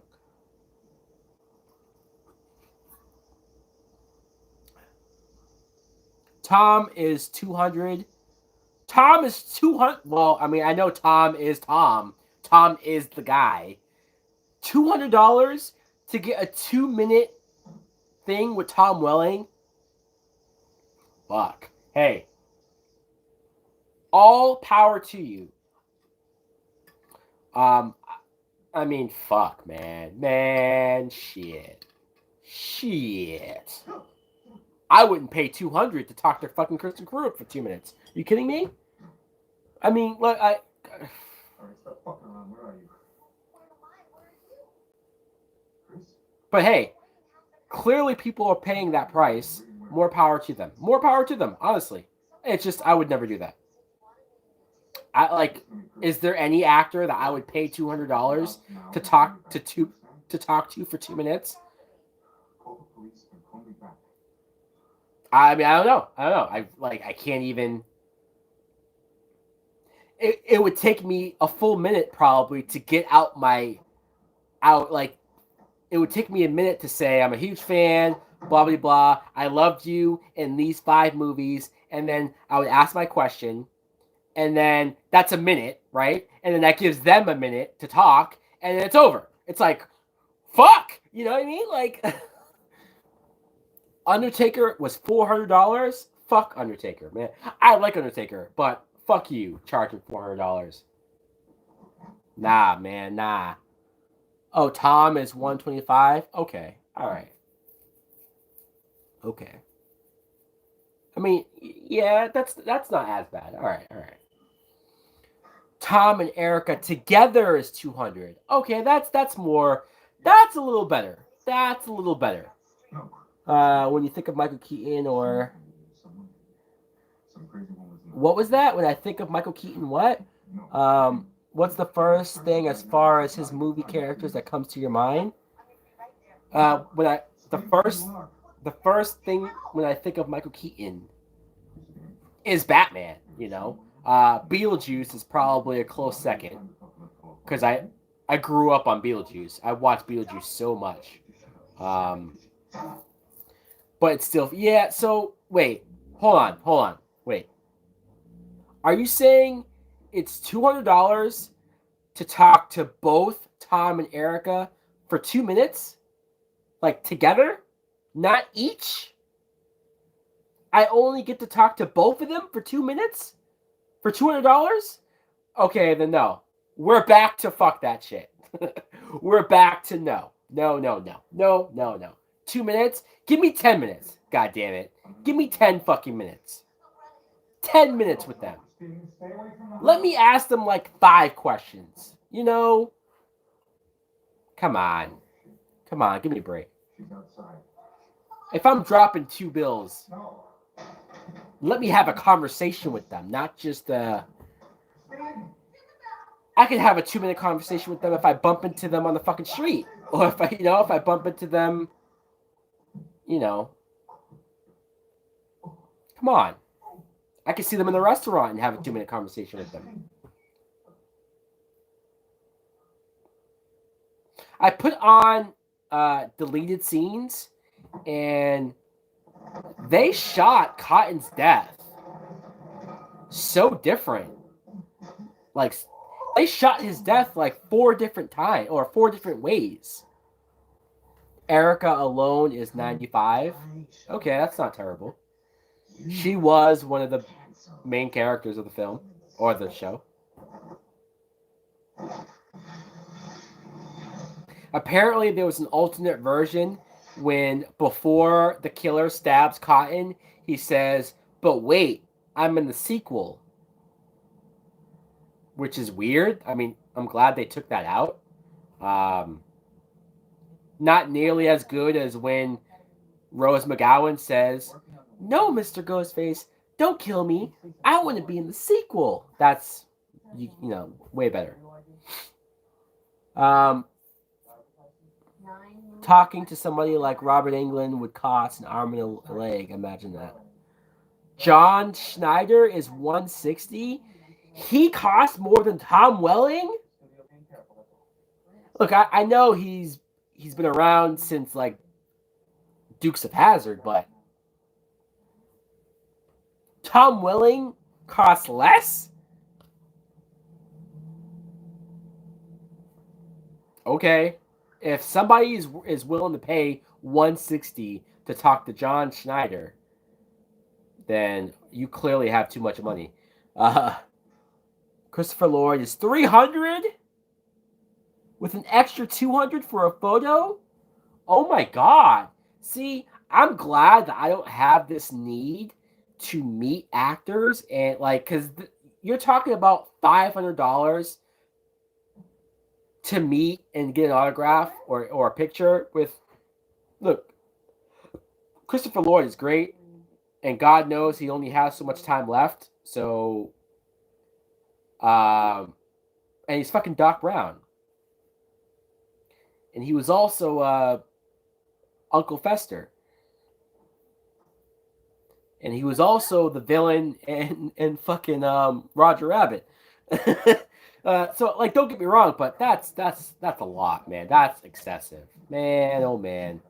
Kieran Gillen is 150. Nebula.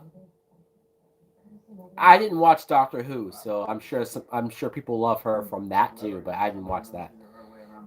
And I know she's in Jumanji, whatever the fuck. brother's never the killer. Brother always gets killed, but he's never the killer. Now you tell me that. You know what I'm just now realizing? How much is Kane Hodder? Well, I have a Kane Hodder autograph. My girlfriend at the time, she went and got Kane Hodder's autograph for me. I was somewhere, and she surprised me. She went off and got it, and I have it. I have it framed. I have his autograph framed. It's a picture of all of my Jason movies, and he signed it, and I have it framed. It's sitting on my shelf over there. I don't know how much that costs. I mean, it definitely wasn't the $100-something range. At least I don't think she paid that. I don't think she told me how much it cost, but if it did cost that much, she would have told me it cost that much. She would have been like, "Motherfucker, I bought this for you. Like, I paid this specific amount." She would have rubbed that in my face. Trust me, a million times she would have rubbed that in my face. She never did.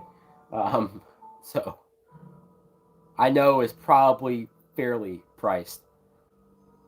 All right, I'm curious what this alternate ending is.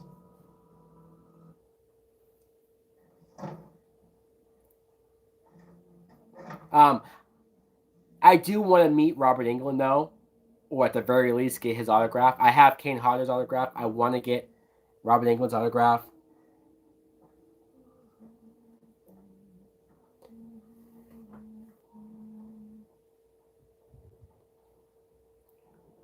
Okay, so the alternate ending is Sydney walking into the room the same way. She sees the video, the home video of her mom.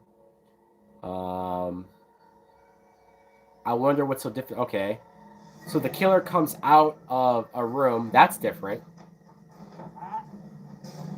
They do autographs. What, for Robert Englund? Yeah, how much does Robert Englund cost? I'm curious. I would get his autograph. Okay, he still locks the doors the same way. The only difference so far is that he came in the room differently. He shows her the bulletproof vest. Haha, this is how I'm still alive. The only actors I ever want to meet is the cast of Nip Tuck. Huh. I never watched that show.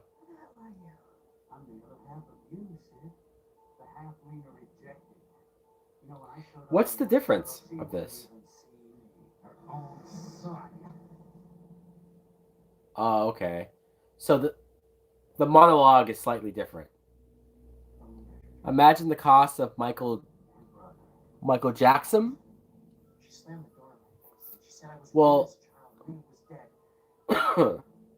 I imagine that would cost a lot because he's dead now. So it would have to be like an autograph that someone's selling on eBay, and even that, can you prove the authenticity of it? You can send in stuff to be signed to. Okay, that's cool. I would probably send my complete collection series of Smallville and have Tom Welling sign that, maybe. Especially because the cover of the complete box set, it's just a picture of Tom Welling. So, like, it would make sense to have his signature on it. That would be cool to get.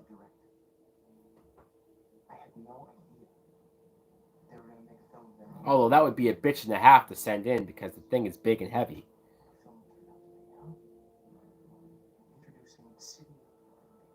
It's amazing that they shot the speech. They even shot the speech to be different.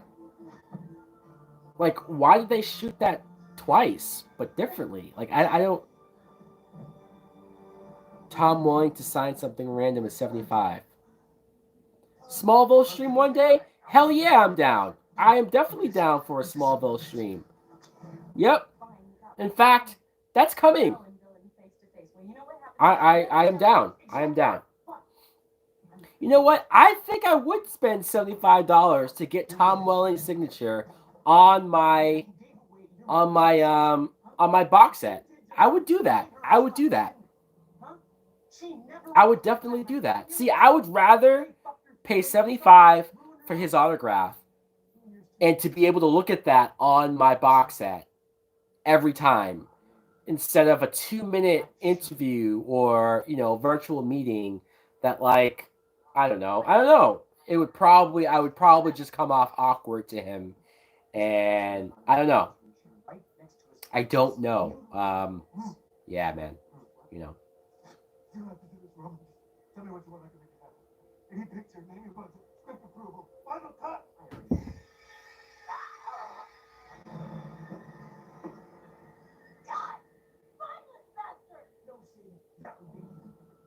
You can save the. No, I get it. I get that you save the video. I know. I know. I just look, and maybe I'm being pessimistic. Maybe if I did it, maybe it would be a really cool and fun thing. It's very possible that it's worth it. It's just I don't have a huge desire, um, to do it. For the mother, and for the family, and for the stardom, and goddammit, everything you have, this should have been mine! I do have a Smallville Tom Welling T-shirt. Uh, Imagine wearing that for the virtual meeting. He would see that and be like, "Oh fuck, it's another fanboy. Hey, what's up?" Like,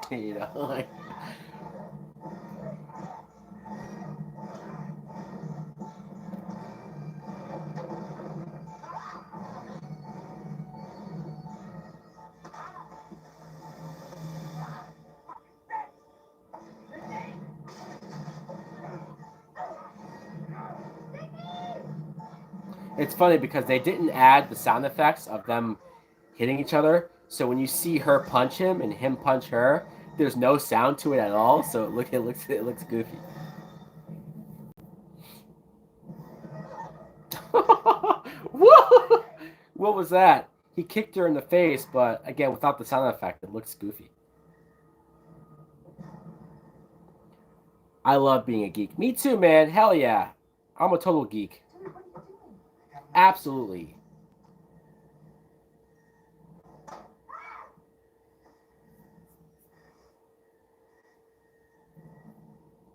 I just yeah, I mean, I would say Tom Welling, Michael Rosenbaum, Kristen Kruick. I mean, technically those are the original three. The original three, because Erica Durance came in for season 4, but she stuck around through the whole thing after that. But yeah, Tom, Rosenbaum, Kristen, those are the 3 originals. Michael Rooker was awesome to meet. Cool. It's a small room.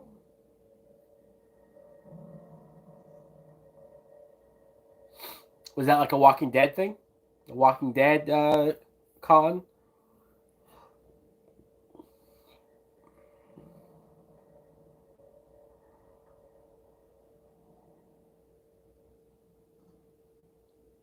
You've met Rosie? Who's Rosie? Rosenbaum? I still say Michael Rosenbaum is the best live action Lex Luthor we've ever had. Walker Stalker Con. Okay. That's what I meant. Yeah. Yeah. Michael Rosenbaum is hands down the best live action Lex Luthor ever. He's better. Yes, he's better than Jesse Eisenberg. Surprise, surprise. He's better than Gene Hackman. Oh, did I just say something controversial? I know Gene Hackman, legend, well respected, and I know him being in Superman 78 was like, a big deal. But honestly, I don't really care for his portrayal as Lex. I think he's too goofy.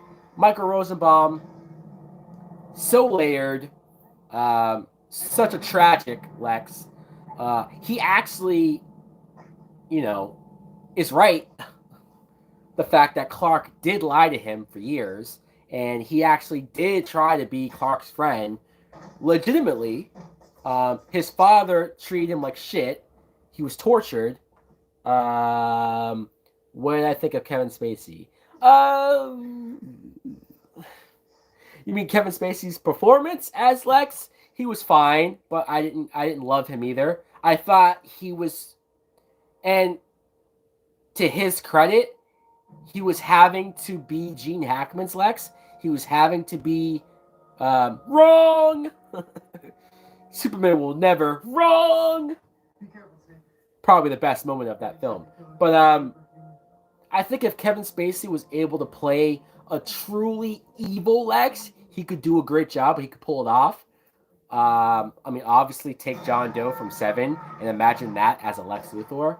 He would be a great Lex. It's just he had to do the Gene Hackman Lex because that was connected to the Chris Reeve movies. And so, even the shot of Roman being shot in the head was different for that scene. Huh. Weird. Anyways, so yeah.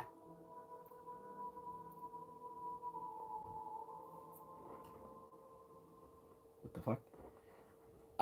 But yeah, I think Michael Rosenbaum, great Lex, man. I mean, all of the Smallville talk, I don't know how we got from Scream 3 to Smallville, but you guys are making me want to do a Smallville fucking watch now, right? Or ASAP. But that's definitely coming. We'll have to figure out when, and we'll have to figure out, like, you know, one season of Smallville is like 22 episodes or some said shit. So obviously I can't sit for 22 hours and watch a whole season in one sitting, but we'll have to figure out like how many you should do what? We'll have to figure out how many episodes to watch in one live stream video. Oh, you should do it. Okay. Brandon's like, yes, you can. So you think I should do like a 20-hour live stream of watching nothing but Smallville? Who knows? If that many people would sit there and watch it with me, hey, maybe I would, right? But also I would have to figure out how to do it because I think my battery would die after a certain number of hours. I don't think I could. I don't have enough battery life to go a full, whatever. Would get more viewers. You know what? You're right. Probably by hour 15, people would be like, what the fuck is this dude doing? And they click on it and be like, oh, he's still watching Smallville. Wow. And I would have to make sure that I slept most of the day before. And then I would have to get all of my meals. Let me turn this down. I would have to make sure I had most of my meals, most of my snacks, most of my drinks all right here so that I'm consistently in front of the camera the whole time. But hey, it's not, hey, if it would guarantee, do they have a music video for this? It's a good question. I'm looking at the trailer right now, but I didn't see a music video. Oh, it says Creed music video right here. So I guess they do. I didn't even know that Creed had a song for. I mean, I think somebody said it yesterday, but before that, I didn't know that. This came out in February of 2000. Wow, what a weird date for a Scream movie. I mean, I guess Scream 5 is coming out in January, but still, I don't know. Why do I feel like every horror movie just comes out in October and that's it? Like, I always assume every horror movie is October. Chapter 1 sets the rules.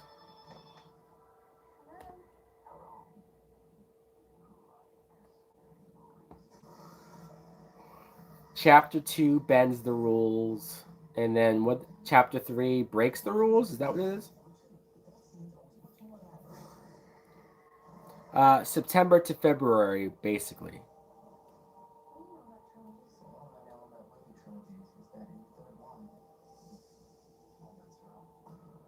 Oh, forget the rules. Oh. I mean, think about it.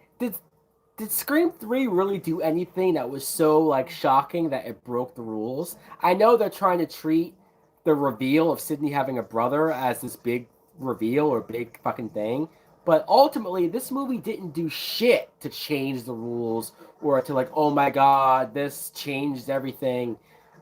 It's bullshit. And I would argue that Scream 3 is widely ignored by fans. And even in Scream 4, does Scream 4 even acknowledge Scream 3? I don't think so. You know, I don't think you ever hear. We're never going to hear Sydney say, I had a brother. We're never going to hear her say that again, ever. By the way, the mother acted. By the way the mother acted, you could tell there was another sibling somewhere. The way how the mother acted, we didn't see her mom in the first movie. The mom was dead at the beginning of Sydney's mom was already dead. The only time we see her mom is this film. We just see pictures of her mom in the first film. Well, we don't see her. What do you mean the way her mom acted? We didn't see how her mom acted. Are you talking about her sleeping with other guys? I don't know. Uh, the way people talked about her. Well, yeah, the dream sequence of the third movie, though. We didn't see the mom in any of the other movies besides pictures. All right, soundtrack trailer. There's a trailer for the soundtrack, really?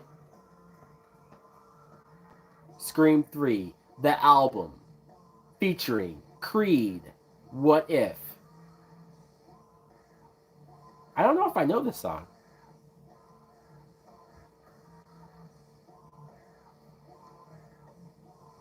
I think the first time I heard of Creed was My Sacrifice, which was after this, right? When did Creed like become a thing? You do know it, watch. You do know it, watch. This song, What If? Um, you're saying I know this song? 2003? Was 2003 My Sacrifice? I thought My Sacrifice was like 2001. Godsmack, Orgy, Power Man 5000, Seven Dust, Stained, System of a Down, Slipknot, Static X, Fuel. Wow, no fucking rap music at all, huh? Finger 11. Wow, this is all rock music. And hey, that's cool. It's just remember Scream 2 had a bunch of like different songs. They clearly went full rock for this one. All right, we're going to click on the Creed What If music video. And supposedly I know this. Sunrise Studios, 11:36 p.m. Oh, is that Dewey? Yeah. Hello. Scary night, isn't it? It's like right out of a horror movie or something. Who is this? Wow, they got David Arquette to be in the video. Turn it down to copyright? Well, I'm trying to see if I know the song. I'm trying to hear the song. I can't hear the song.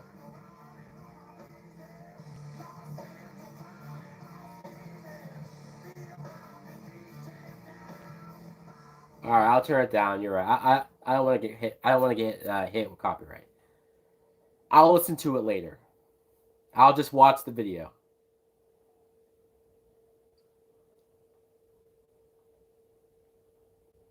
David Arquette is all over this video, huh? Shit. Good for him, I guess. Was this the same? No, I think Ready to Rumble was like the following year, right? Any of you guys seen Ready to Rumble with David Arquette? I used to love that movie when I was a kid. I haven't seen it in years. I bet if I watched that movie now, it would probably suck. Because what I remember about that movie, it's probably goofy as hell. But I was a huge wrestling fan back in 2000, 2001. John Cena was no, John Cena was not a wrestler, and when Ready to Rumble was around. No, no, that was before John Cena's time. And Ready to Rumble was about WCW. John Cena wasn't in WCW. John Cena came after. Have a David Arquette marathon? Is there? How many David Arquette movies are there? Um, Eight Crazy Legs. I've never seen that. Uh, C Spot Run. I've never even heard of that.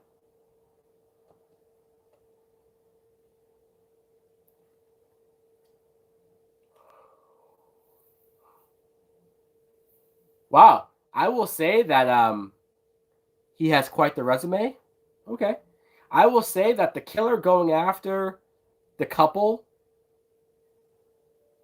in that scene is probably better than any kill in anything from Scream 3. Like the couple, they were making out and there was a bunch of costumes, and then Ghostface comes out of the thing. Remember he was in Airheads? Was he in Airheads? Huh. Okay, I might have to rewatch that. I don't remember him in that. I love how every time they show the lead singer of Creed, his hair is always blowing. Like it's like there's always a fan on this fucking guy's long hair. Like he just can't just be like normal. His hair has to be fucking all over the place. Wow. Ghostface is chasing. Is that a guy from the band, or who is this guy that the killers just jumped on? All of this is more suspenseful than anything from Scream 3.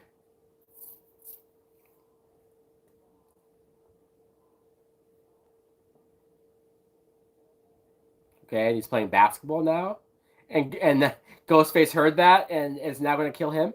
What?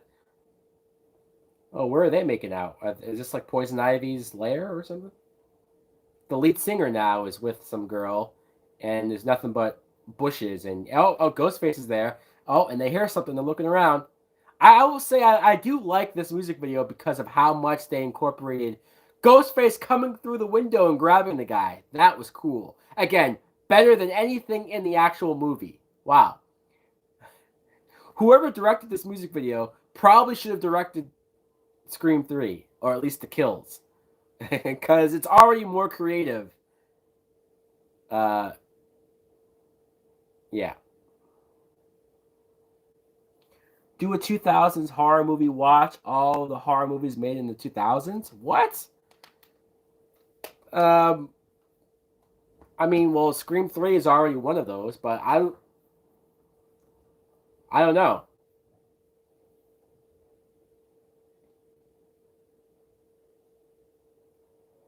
Oh, and Ghostface jumping off of the railing or the wow, that was a cliffhanger.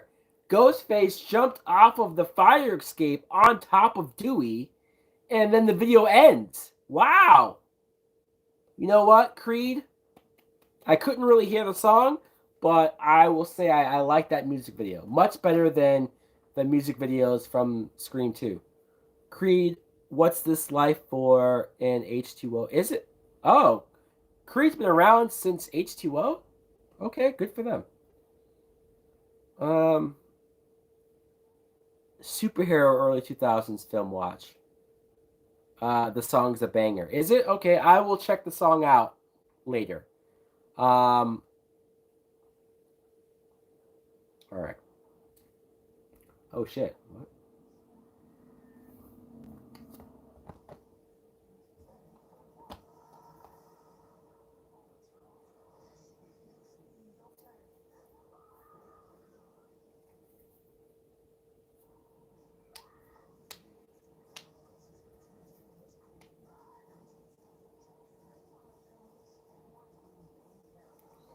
All right, guys. Well, I guess we're winding down now. Scream 3.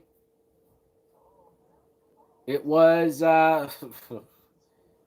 it was an experience. The more I watch this, the less I like it. Is Stifler's mom considered a gilf now? Um,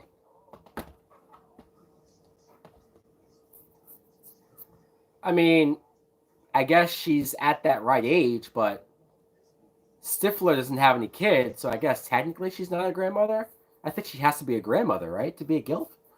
Um, but she's at the age where she could be a grandmother. I just don't think Stifler is ever going to have a kid. Um, if they do American Pie 5 and Stifler has a kid, that would be like, wow. That would be surprising. And who would he have a kid with? Nadia? No, Nadia is dating, what's his name? Sherman.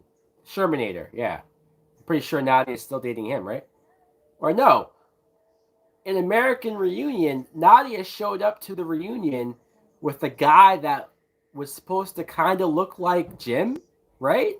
It was like a weird, geeky looking dude that kind of looked like Jim, right? Am I remembering that right or wrong? I know she hooks up with Sherman in the second movie. She's not in the third film. And in the fourth movie, she goes to the reunion with a guy that looks like Jim. Yes? Okay, thank you. Yes, the joke was that the guy looked like Jim. Okay, all right, thank you. I kind of like that. I kind of like that Nadia was almost more into Jim than Jim was into her, right? Like I kind of like that for some reason. I don't know. Like clearly Nadia just needed a nerd or needed a, American Pie stream one day. Hell yeah. Hell yeah. Shermanator was a kid named after Edward Furlong. Why? Because Terminator? I thought the joke was that Sherman was so obsessed with Terminator, even though that movie was like 10 years old by the time American Pie was. Oh, he named his son? He named his son Edward Furlong? Wait, the actor who played Sherman or Sherman himself? Was that in American Reunion? I clearly don't remember American Reunion as much as I thought. I've only seen that like a couple of times, but the character said, "Oh, okay. Well, if we do an American Pie live stream, I guess I'll figure that out." There you go. I'm not doing the direct to DVD sequels though. Nope. We're just doing the four originals and that's it.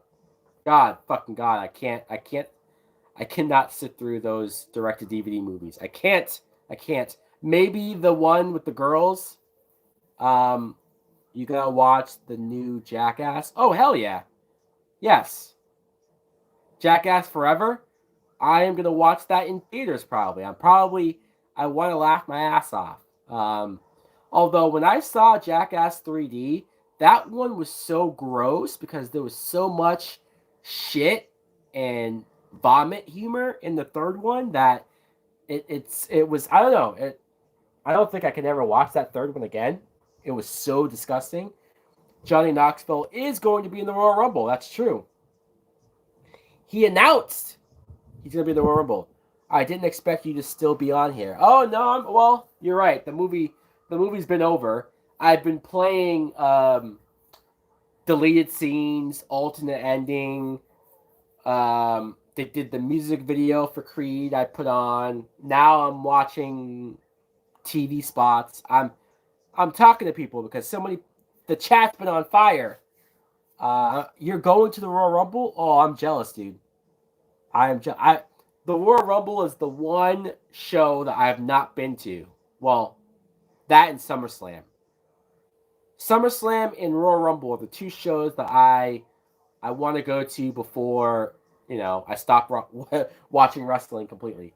I was supposed to go to the SummerSlam that was going to be in Boston for 2020, but then COVID happened, so they had to cancel it.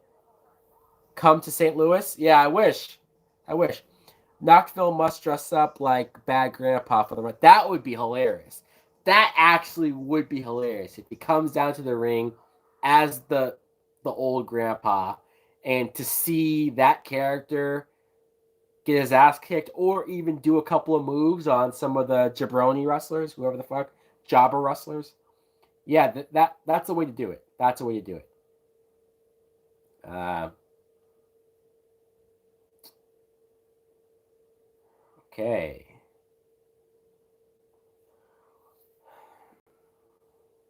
So, well, there you go. Scream 3. The most terrifying scream is always the last. Seriously? The ultimate scream, the New York Times. Suspenseful, clever, and very entertaining. Who are these reviewers? A slam bang finish. A slam bang finish? Who talks like that? To this exceptionally clever trilogy. Miami Herald. Take your review cards back. Action, thrills, and laughs galore. Action, thrills, and laughs galore? How is that describing a Scream movie? Action and laughs. Yeah, that screams Scream, doesn't it? Um, who do I have winning the Royal Rumble? Man, I mean, who hasn't been released yet? That's the problem. I like who's still there? um, I don't know. Fuck. I like. Do they even have 30 women to do a women's Royal Rumble? I don't know. Fuck, guys. Okay. I'm gonna say Alexa Bliss wins the women's Royal Rumble because she's coming back, and they're making a big deal over her coming back. So I think Alexa comes back at the Rumble, wins, and she fights Becky Lynch at WrestleMania. As far as the men goes, do they have legends coming back to fill in? Probably. Yeah, um, they'll probably have a lot of female legends to come back. Honestly, when you think about it, because like they only have like 10 women who work there still. Fucking Tony Storm is gone. Um, fuck, they're gonna have to have NXT girls there. Fucking Mandy Rose is gonna have to show up, which I'm not complaining. I'll gladly watch Mandy Rose do anything. But yeah, I don't know who wins the men's rumble, honestly. Asuka, yeah. They released Ronda. No, Ronda. Well, actually, I don't know what Ronda's deal is. I think Ronda. I don't know. I don't know. They didn't release her, but she hasn't been there in like 2 years. I don't know what Ronda's or 3 years now, right? She left to have a baby. Yeah, I think she really left though because she was pissed about how the fans booed her. The fans fucking turned on her, so I think she was butthurt about that and the baby. But come on. Even Becky left and came back and had a baby during this time that Ronda supposedly had a baby. Like Becky got pregnant, had a baby, came back all in that time. So come on. Does it take that goddamn long to have a baby? But to be honest, I don't care less. I couldn't care less to have Ronda come back. I don't give a fuck. Don't need her to come back. Don't need it. Don't care. Um, but the men's Royal Rumble. Shit. The problem is that they don't really have anybody that feels like, yeah, I'm glad Nia Jax is gone. Yeah, she sucked. She always sucked. She was never a good wrestler. She just was big. That was her. That was her appeal. Is that she was big. You know. I'm trying to think. Like Roman's the champion. Brock Lesnar is now the other champion. I say they bring up Braun Breaker. Well, Braun Breaker just he just won the NXT title, right? So I don't think unless I mean, honestly, with what they did to NXT, NXT is such a shit show right now that maybe they do get rid of NXT, right? Just completely get rid of it. And Braun Breaker, yeah, sure, fine, why not? But yeah, I don't know who wins the Rumble. Like it's so I don't know. I don't know. Who do you want to see in that spot? I always love to see a newer person come up and get to the point where, like, oh, now I'm going to be a main event guy. Now I'm going to, win the title. Yep, they got rid of Regal. They got rid of Samoa Joe. Samoa Joe should win the fucking Rumble. But no, they fired him for a second time.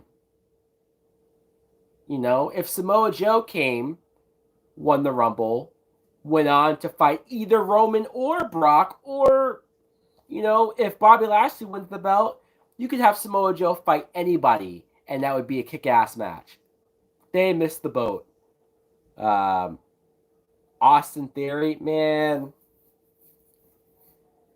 Yeah, sure, fine. Why not? He's backstage kissing Vince's ass every week, even though you can barely understand what the fuck Vince is saying. Vince mumbling his way through every backstage segment. Um, man, Vince is looking rough. Vince, that's a guy who age was not kind to him. Like, age all of a sudden smacked Vince McMahon in the face, and now he looks like, you know, the Crypt Keeper. um, he's PG Randy Orton. Who? Austin Theory? Yeah, that's true. Didn't Brock Lesnar beat up a legless dude? Yes! Brock Lesnar beat up Zach Gowen way back. That was like 2003, though. That was a long time ago. But yeah. I remember that night. I remember that night. I remember the dude's mother was in the crowd, and Brock Lesnar went into the mom's face and fucking like laughed in her face, and she was fucking pissed. And the kid was bleeding all over the place. Brock threw his leg into the ring post. Oh, brutal. And then the following week, the kid was in a wheelchair, and then Brock grabbed his wheelchair with him in it and threw him down the stairs the next week. Oh, it was great. It was great.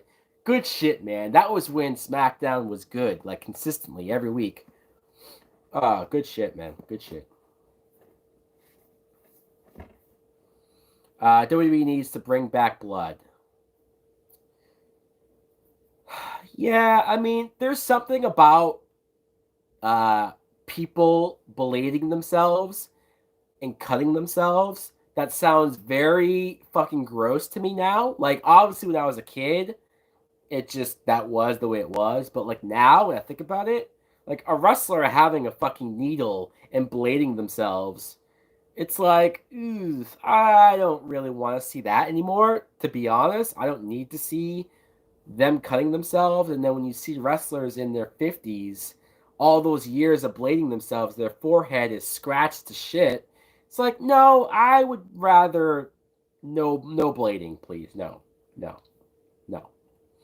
I know AEW, they bleed. I saw that. I don't know if you guys watch AEW, but the women in AEW had a fucking gnarly tag team street fight, whatever the fuck match that was. Um, Again, I don't know if you guys watched that, but man, those women fucking bloody, killed each other, thumbtacks, barbed wire. That was fucking crazy. I loved it. I loved it. Um, yeah. So there you go. Oh. Uh, you're just a less famous Miz. Yes, MJF, a less famous Miz. That that was a hell of a zinger by CM Punk. That was great, man. Uh, that was awesome. That was awesome. I do love having CM Punk back. I'm not gonna lie. Where's my?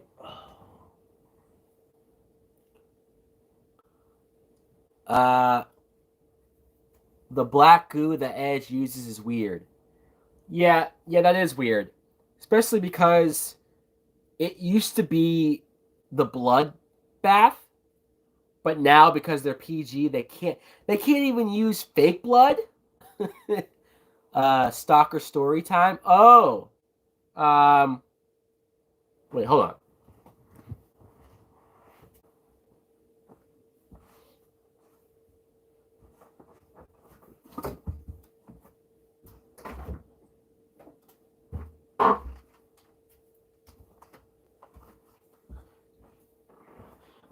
Okay, I just need to grab a water.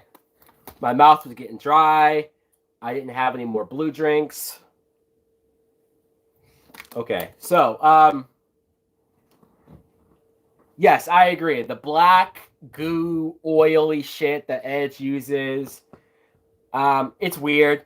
I just love that Edge brought back the Brood music because man, does that shit still bang hard.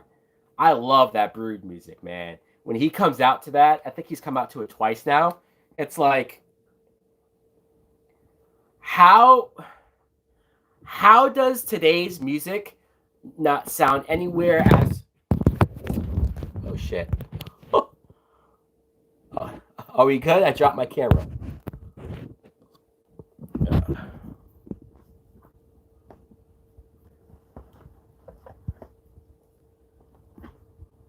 Okay. I think my microphone wire was caught. That's what was going on. All right. That Brood music is still fucking fire. It's a banger. Beth is still sexy as Beth Phoenix. Man, you like Beth Phoenix, huh? you like Beth Phoenix. Um. So okay, stalker story. I don't even know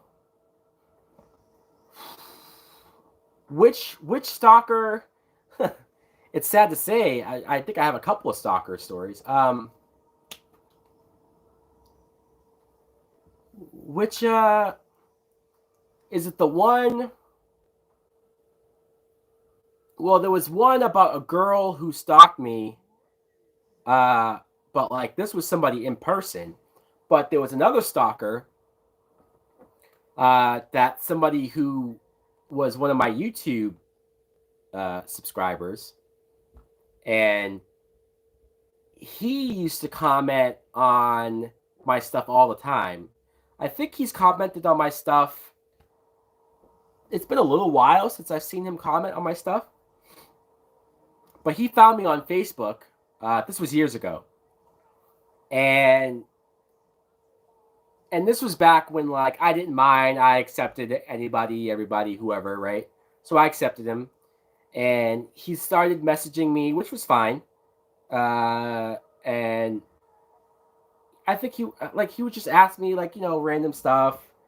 And then he got to a point where he asked me where do I live, and I was like, you know, I might have said Boston. I don't remember. Maybe I did. I don't know.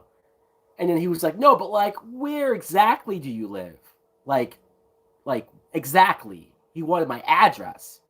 And I was like, I'm not giving you my address, dude. And he's like, oh, well, because like, you know, I could, because I think he said he lived in Australia, but he said that he might be taking a trip to the States and he wanted to come visit me or some shit.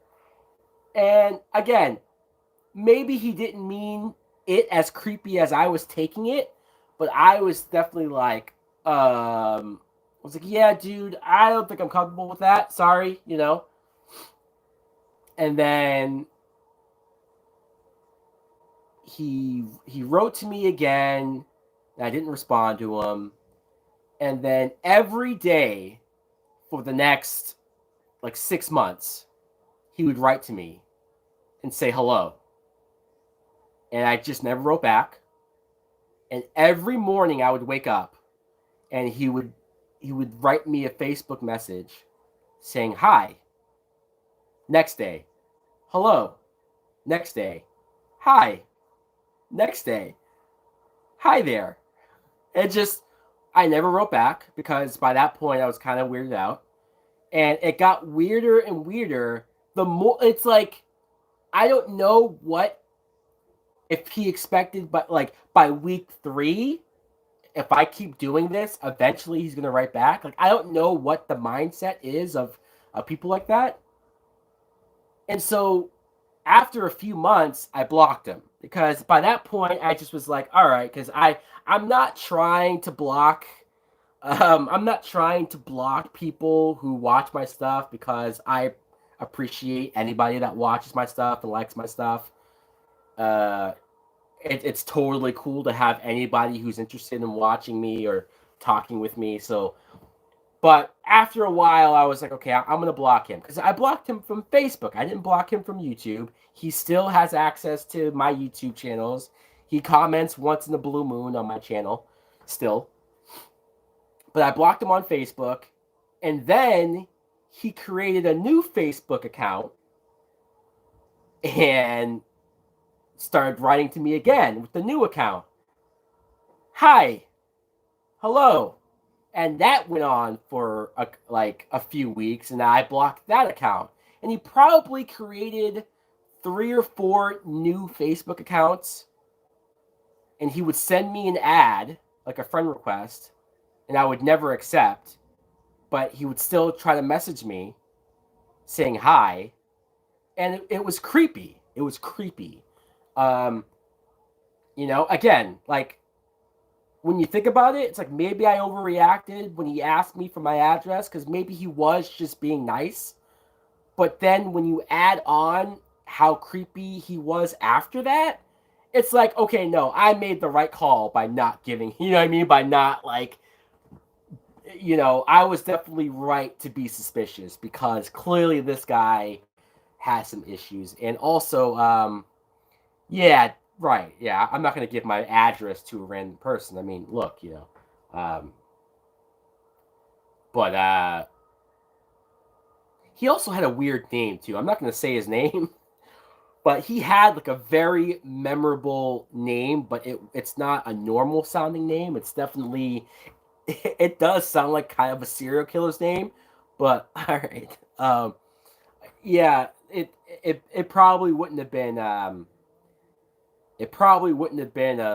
good outcome if I had been like, and that's just a small time YouTuber. Imagine being one of the really famous ones. Imagine being fucking Mr. Beast, and imagine the type of fan messages or fan shit that he gets.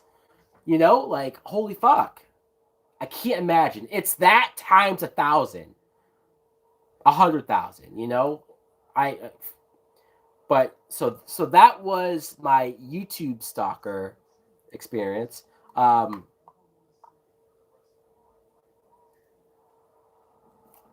It's not War Machine Rocks with an X and all caps, is it? War Machine Rocks. That's hilarious. Thank you for that. That was a good way to end that story. Yes, that's exactly who that is. Yes. Oh, that's funny. Mm. But yeah. So there you go. Crazy soccer story. You guys finally heard it. Impromptu story.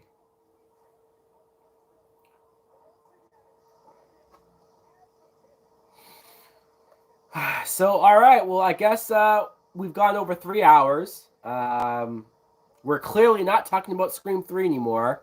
So, this. Have you heard from him recently? Every once in a while, he comments on my videos. Um, um, I'm trying to think of the last time. I haven't heard from him on Facebook in a while, but he'll comment on my videos once in a while, and he'll just be like, "Hey, great video, blah blah blah."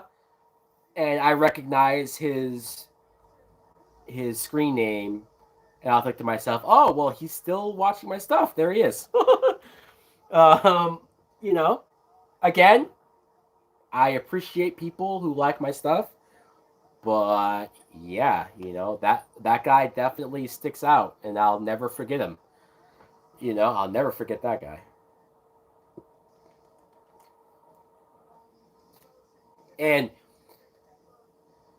I I guess I didn't say this too. So his Facebook, um, the pictures that he had on Facebook was a lot of pictures of him wearing face paint and like I'm not saying it was Halloween costumes. It was just like it seemed like in his everyday life he would just like put makeup on and stuff. And again, I'm not judging whatever he liked to do in his personal life, but like he kind of just he it looked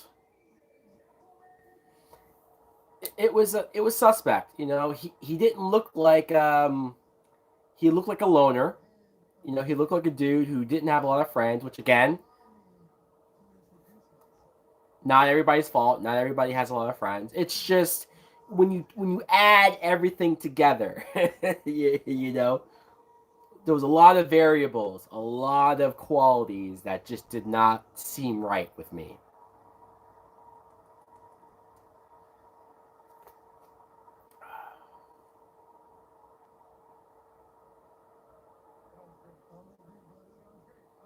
But yeah, all right. Well, there you go. um. Oh, can you hear it? Well, yeah. I realized that SmackDown was tonight, and yeah, I put I have it on in the background. I don't know how much. I'm probably going to end the stream soon because I don't really know what else to talk about. But I decided if we were going to talk for a little bit more, I'll put SmackDown on. Right now, Brock Lesnar is talking to Roman Reigns. Roman Reigns, I guess he's okay from COVID. He takes a trip to Boston and hunts you down. That's what I was afraid of, dude. Like I know that we can joke around and like we can be like, oh hey, but like fuck, that shit. When you really think about it, it is scary. you know. Um, thank God I'm not famous. Like thank God I'm not at any big level to where uh, he had any more reason to be more obsessed.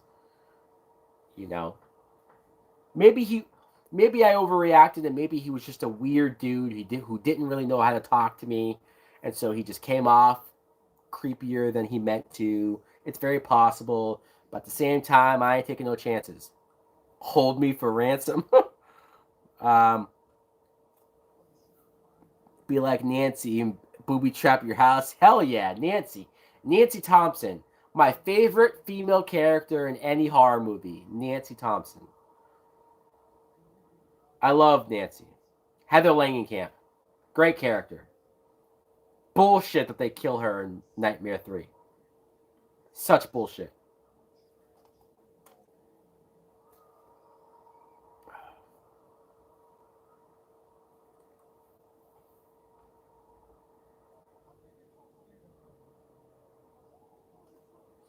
I do like Brock Lesnar's new look, the beard and the ponytail.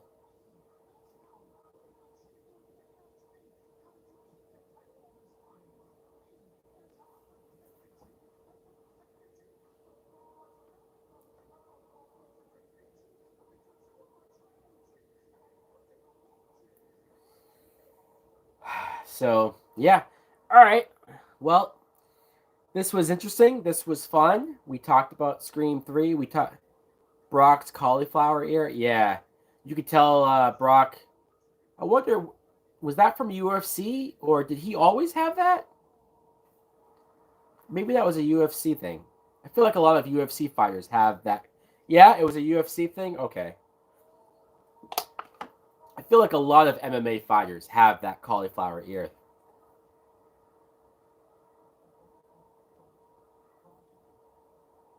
All right, Shadow Bear. Good night. Stream tomorrow. I don't know. Ronda Rousey has that ear too. Really?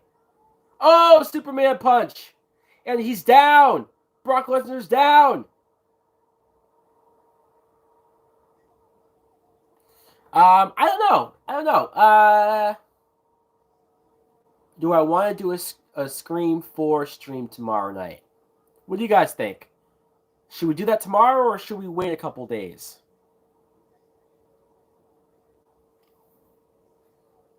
The Ringer with Johnny Knoxville is funny. I've never seen that movie. Is that funny? Are you sure? Is it? Okay, Shadow Bear says tomorrow. What does everybody else think? I don't want to overload the channel with live streams, but if you guys will be here, you know, um, yeah, open to all your lives. What?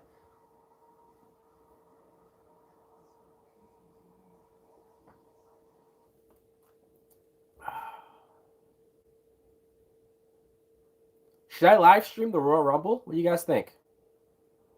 At the end of the month? Does anyone give a shit about the Royal Rumble?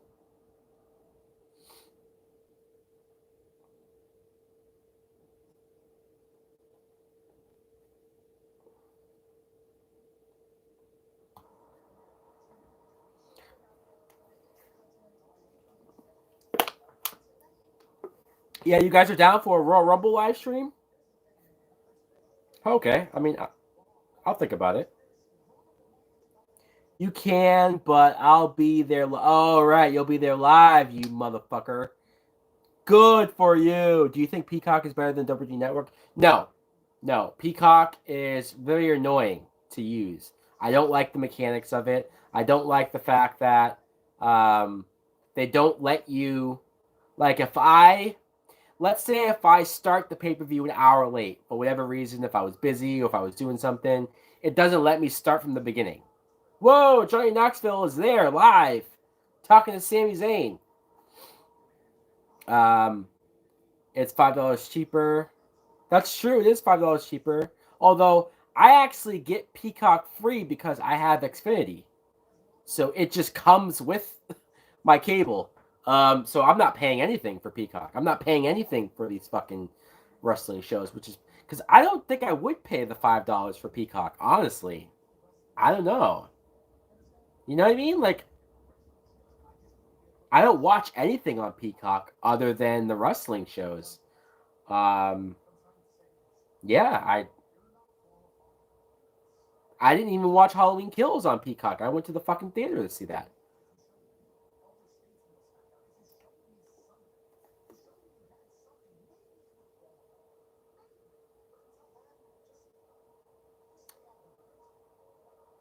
And plus, I thought that the network was easier to find. Am I going to buy Halloween Kills on Blu-ray? I mean, eventually, I guess. Yeah, yeah. Like, I'm not in a rush to buy it. You know, Blu-rays. You know, a lot of them cost like $25, and I'm not saying that's impossibly expensive to buy, but it's like, do I want to put down $25 to own Halloween Kills right now? No. Will I spend $25 to own Spider-Man No Way Home right here, right now? Fuck yeah, right? So like, I can wait for Halloween Kills Blu-ray to go down to like $10, right? Eventually, it's gonna be that cheap to buy, and so I still haven't even bought though like I haven't bought Black Widow on Blu-ray yet. I haven't bought Shang-Chi on Blu-ray yet. I mean, they're all on Disney Plus, so I guess that's why I'm not in a rush. Eventually, I do want to buy the Blu-rays though for them. Um, I don't buy Blu-rays as quick as I used to. Like I waited until Black Friday to buy so many Blu-ray movies because they were all on sale for $10 each. I bought Fast and Furious 9 for $10, all because I waited until Black Friday. I bought The Conjuring 3, Mortal Kombat, the new one, Godzilla versus King Kong. All these movies were on sale for $10. I'm very OCD when it comes to the store exclusives like Best Buy and Target. I do like when they have the steel box covers. I very much like those. Um, the problem is that I usually always buy, or I already have a movie by the time the steel box comes out of a lot of that stuff, and I'll always be like, "Damn, I wish I bought the steel box," right? But yeah, I think a lot of them are cool. A lot of the steel box stuff is cool. I have the Dark Knight with a steel box. I rebought that just because I wanted the steel box. Um, you know, I forget what other steel box movies I have. I only have a couple. Oh, I have the Iron Man, the first Iron Man movie. I have a steel box. The fact that it's limited while supplies last messes. Yeah, that's true too. They only have so many of them before they're gone forever. Forever.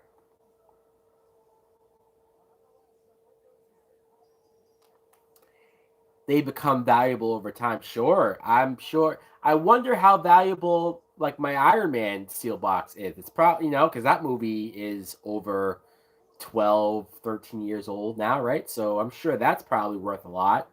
It's the Blu-ray in a steel box, and it looks super cool. The steel box, it looks like Iron Man's helmet, you know.